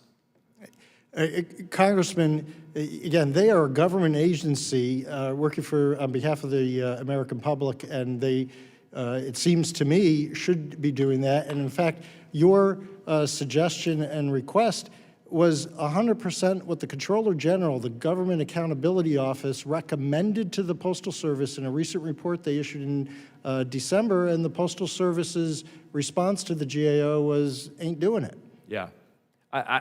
We have, as you all have pointed out, some important work that we need to do here as members of Congress on this issue, and I'm asking the Postal Service to help us help you, because I can't, and the chairman, I don't think, can go to our colleagues and say, we got to make some tough decisions here without being able to give them some idea that there's a path that's going to lead to a better situation if we're willing to make these tough decisions. I don't know why the Postal Service doesn't want to help us do that. Thank you, Mr. Chairman. I yield back. Gentleman yields back his time. I want to thank the gentleman for his insistence to be a part of this, waving on being a part of the answer. And ultimately, it is my hope that you will be a part of and certainly interested in making sure that whatever we do come up with, we will sell and it will meet the needs of the American people, and it will be something that we can be proud of. I now would move to the distinguished gentleman, Mr. Mfume. Thank you, Mr. Chairman. I ask unanimous consent to enter into the record a statement from Elena Patel, co-director of the Urban Bookings Tax Policy Center, regarding today's hearing. Without objection. I ask unanimous consent to enter into the record a statement from the President of the National Postal Mail Handlers Union regarding today's hearing. Without objection. I ask unanimous consent to enter into the record a statement from the National Newspaper Association regarding today's hearing. Without objection. And I ask unanimous consent to enter into the record a statement from former Representative Kevin Yoder, Executive Director of Keep Us Posted, regarding today's hearing. Without objection. I also would enter to the record data and informational letter from the what is called the EMA, which is the President Marie Clark, the Envelope Manufacturers Association. Without objection, these will all be entered into the record, and thank you very much. I now will move to my time, and I want to thank everybody. I think that while this has been a highly successful collaboration, I think that you have seen, each of you have seen, and certainly anybody watching, of the high interest, not just in this subcommittee, but by members of Congress. So I'd really like to engage all four of you, but I would like to start by saying that my attempts at this effort have been to recognize the larger body of people who are engaged in this, not just the Postal Service. We have people who are engaged outside of that, tremendous commercial interest, tremendous interest of large companies in this country.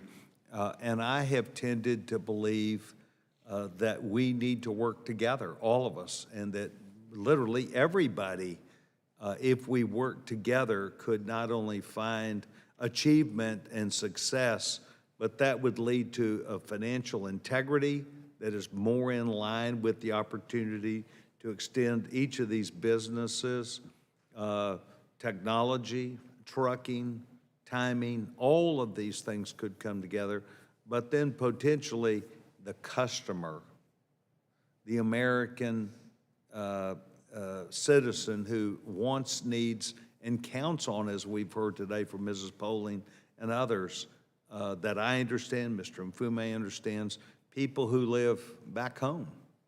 I serve a mostly rural congressional district. I started when I came into Congress with a rural district. I intentionally went out with a rural letter carrier and intentionally saw how he did his work. I tried to do well enough to get back, but I had a very sore arm from trying to assist in that delivery, and so it took me a while, but I learned firsthand of the importance to the American people, especially in rural areas where someone might be home more often than not. So today, I would like to say I'm still at the point that I believe is correct, and that is the United States Postal Service with its young Postmaster General Steiner, and certainly Peter and Michael, who represent the Postmaster General, are here today, and so is the industry. And I want to reiterate to each one of them that I do believe that we need to work with each other and in concert with each other. I happen to believe some of the conversation here about working together means that the Postal Service might not take these operations on directly by themselves. The Postmaster General knows that. I've had direct conversations with him. I think that some of the ideas that the Postmaster General is attempting to accomplish can be made. But I will tell you that if we do not work together, if we do not see each other's, not just line of business, but import to the value add solutions, we will be in trouble. With that said, I'd like to go to Ms. Fisher if I can. Mrs. Fisher, you spoke very clearly in some bit of depth that I appreciate about the loss of mail, about the loss of what we might call first-class stamps. I happen to believe that whether it might be magazines, I went to Southwestern University, I got used to seeing a Southwestern University catalog probably 2 or 3 times a year. It was important to my university. It was important to me to stay up. These things have gone away. First-class mail is dwindling. Do you see a world by which we could get back to increasing pieces of mail, envelopes that might come, the availability of technology that would aid and help all of this transformation to be effective and efficient? How do you see increasing parcels of mail? I think we can see a return to that, but first we have to see a lot better service and performance when it comes to the letter mail. My personal observation seems to be that the Postal Service, in chasing revenues because of their dramatic financial losses, has really focused on packages. And I don't know that they'll ever be able to fully compete there. They can compete, but that space is just being inundated with more and more competitors, as I relayed, even in South Dakota, as I talked about. But in the meantime, it seems they pay less and less attention to everything that falls under the scope of the market-dominant products, and the magazines, the letter mail, et cetera, newspapers. That still has a huge amount of people very reliant upon it, looking forward to it, and the reliability of the service is dramatically lacking. So yes, I do think that can be built back up. There's a tremendous amount of our economy that relies upon that. But we have to get the Postal Service in some sort of shape to where they can try to improve the service and the reliability overall, and focus more of their effort on what's happening on the market dominant side and a little less, perhaps, on the competitive side. Does that mean that there would be some observations about what I would call rural delivery of these packages versus city or suburban, large areas, middle areas, parts of the country? How might we look at what you're saying, or how should we look at to evaluate what the Postal Service is looking at for delivery of these boxes? The Postal Service still has, in general, the least costly service available for the delivery of the packages.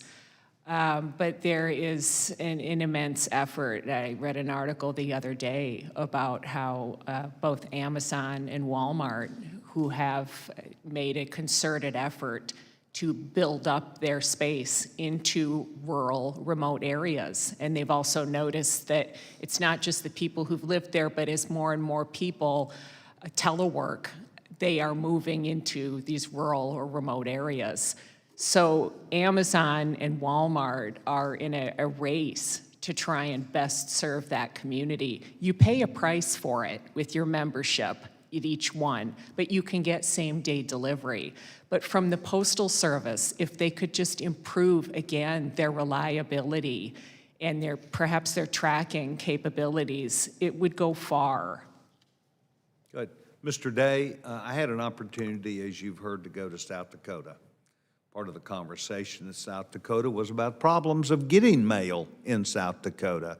A deeper view of that developed to me very rapidly, and that was it was getting the mail to South Dakota was the delay.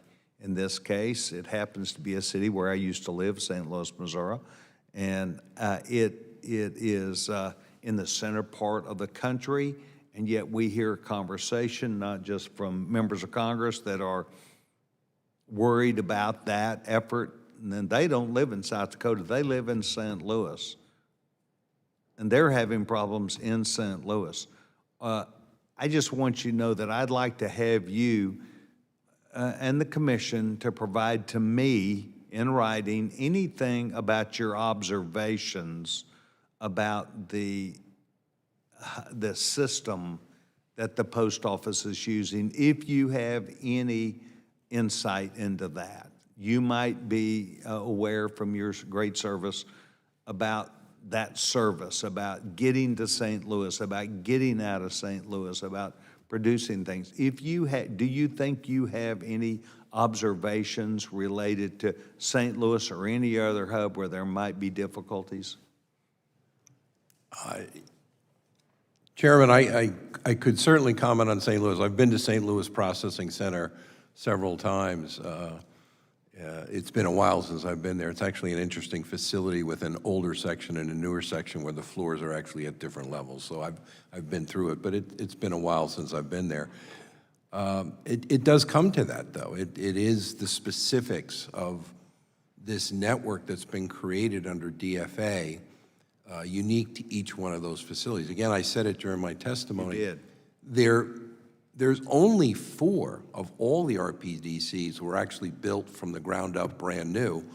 And actually, the very first one they did was quite a problem for the first couple of years, the one in Palmetto, Georgia. But that said, a place like St. Louis has been around for quite a while. It's not a new concept. I'll say this. Back in the day, I remember when we were first looking at service, whether it was, and this is the old overnight 2-3 day, there were some places, I happened to be working in Maine at the time, we had to get to Fort Kent every day. Down from Fort Kent to Portland, back up to Fort Kent. And that's quite a trip, and you're getting the mail late at night, you got to turn it around quick and get it back up, and our service wasn't that good. Just wasn't consistent. And what we eventually were able to do was change that. And it was, we could tell the people of Fort Kent, yes, now the standard is not overnight, it's 2-day, but we can give you some consistency. And so distances traveled does play into it, but when you start moving mail from South Dakota to St. Louis, it's just a lot of time on the road. Just as a quick thought, one of the things you might do, particularly on first-class individual piecemeal, the bill payment, the birthday card, the wedding invitation, is to put it through an initial process, just the initial process in South Dakota, to keep your local mail in state there, and then send the rest of the country's mail, wherever that's going, to St. Louis for processing. That gives you good, consistent service, hopefully, within South Dakota. So there's different ways to do it, and you've got to find the right mix between cost effectiveness and your obligation to service. And I think there is no one of those that is the single right answer. What's the right blend? And I think it's in the name of the organization. It is the Postal Service. Service has always been the key. And I'll just close it with this. I've always found in my leadership time at the Postal Service, running districts, running plants, that when the Postal Service provides quality service with consistency, it also has the lowest cost. It's an efficient operation. I believe that's right. Ms. Poling, you have spoken very eloquently about rural customers' expectations and the things which are a piece part to their satisfaction, as well as Mr. Day just said, the effective operation of money. What conversation would you have with me about a conversation of competition to that what might be called last mile, or the competition angle with the post office and other competing factors, maybe Amazon, maybe someone else? UPS could be, but that's competing in that market. Can you put us in that world of how that works and what those issues might be? I will do my best. Thank you, Chairman. I guess I would start with, I think the Postal Service, and, obviously it is such a national treasure, and that's why we're here today having this conversation. We all care about it. We want to make sure it stays viable, hopefully for many, many more years. And I think, again, getting back to this universal service obligation, that's sort of why I think we need to start having these conversations. What I worry a lot about is that in these rural areas, right, it's not always as profitable to deliver to them, right? And unlike the Postal Service, private carriers have the option of deciding not to, right? Not to deliver to those areas or to charge rural surcharges. The Postal Service has to be accessible and affordable to everyone. And I think, this has been brought up several times today, so I will not belabor it. But in our advisory opinion, the Vice Chairman said this, I thought, so well. It is a tale of two Americas that could start happening, right? Between sort of the rural folks and those who live far away, right? And then those who don't. And we don't. Again, this is a service that is meant for everyone, that is supposed to be for everyone, that is absolutely supposed to be accessible and affordable. And I think we need to be doing everything we can right now to ensure that. And I do worry a lot about what happens if we don't have those conversations about the Postal Service and about the broken business model that it has. Because again, I worry about the impact that this will have on rural America, where it is costly to deliver to those areas. And these folks, it is their lifeline, and it is something that they really rely on. So I think all of those conversations need to be had, and I will say this too, I think there's tremendous opportunity to be had with the private sector as well. I think there have been a lot of great relationships that have been created, right, with Amazon, with others.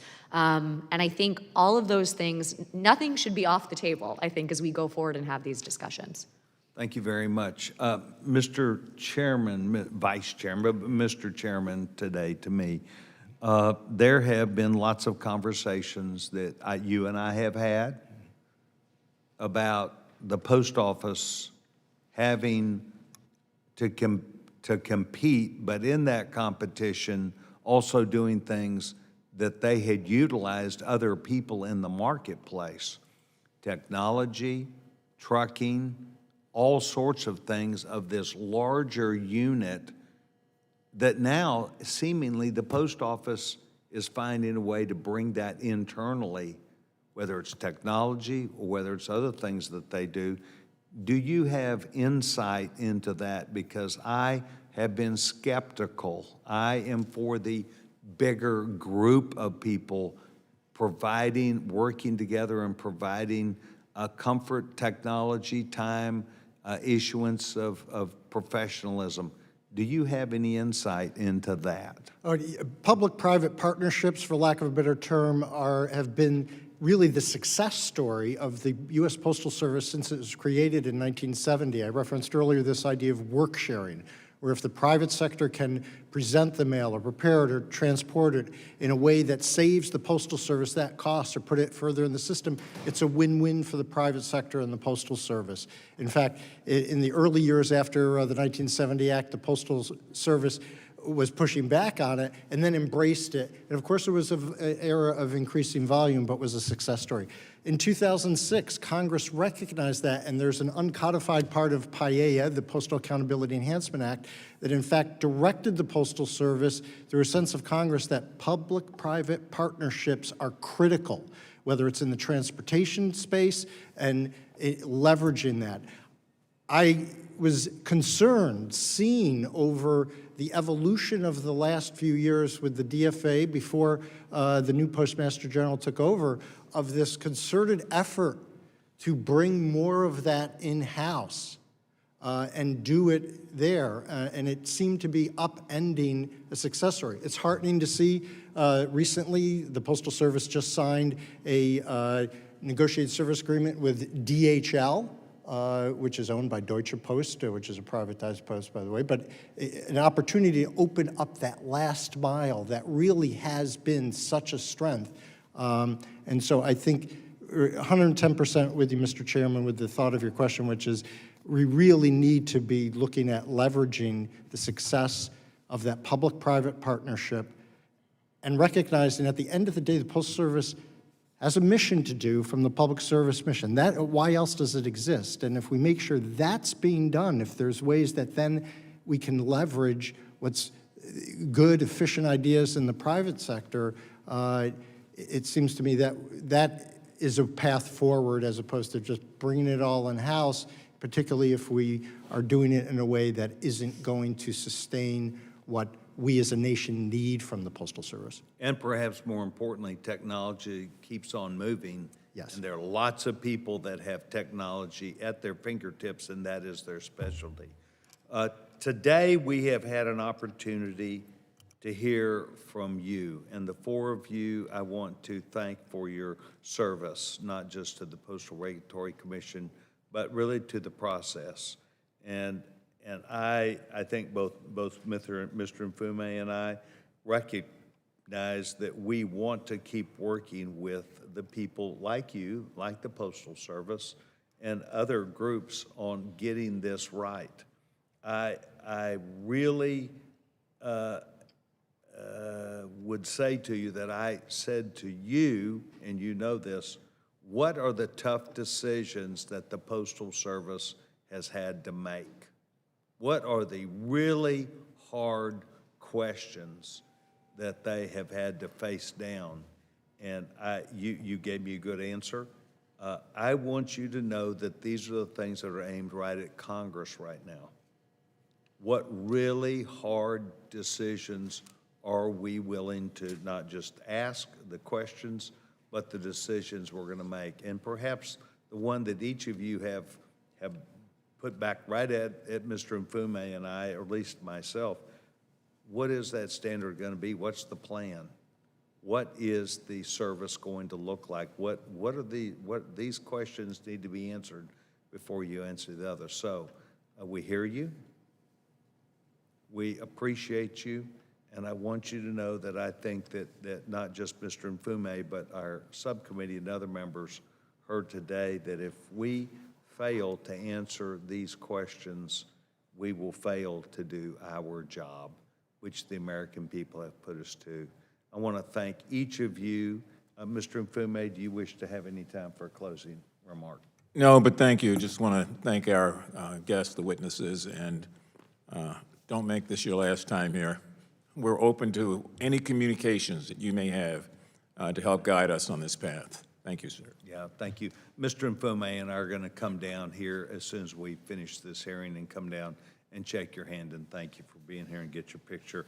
With that said, without objection, all members have 5 legislative days within which to submit material and additional written questions for the witnesses that then will be forwarded directly to the commission. If there is no further business, without objection, the subcommittee stands adjourned.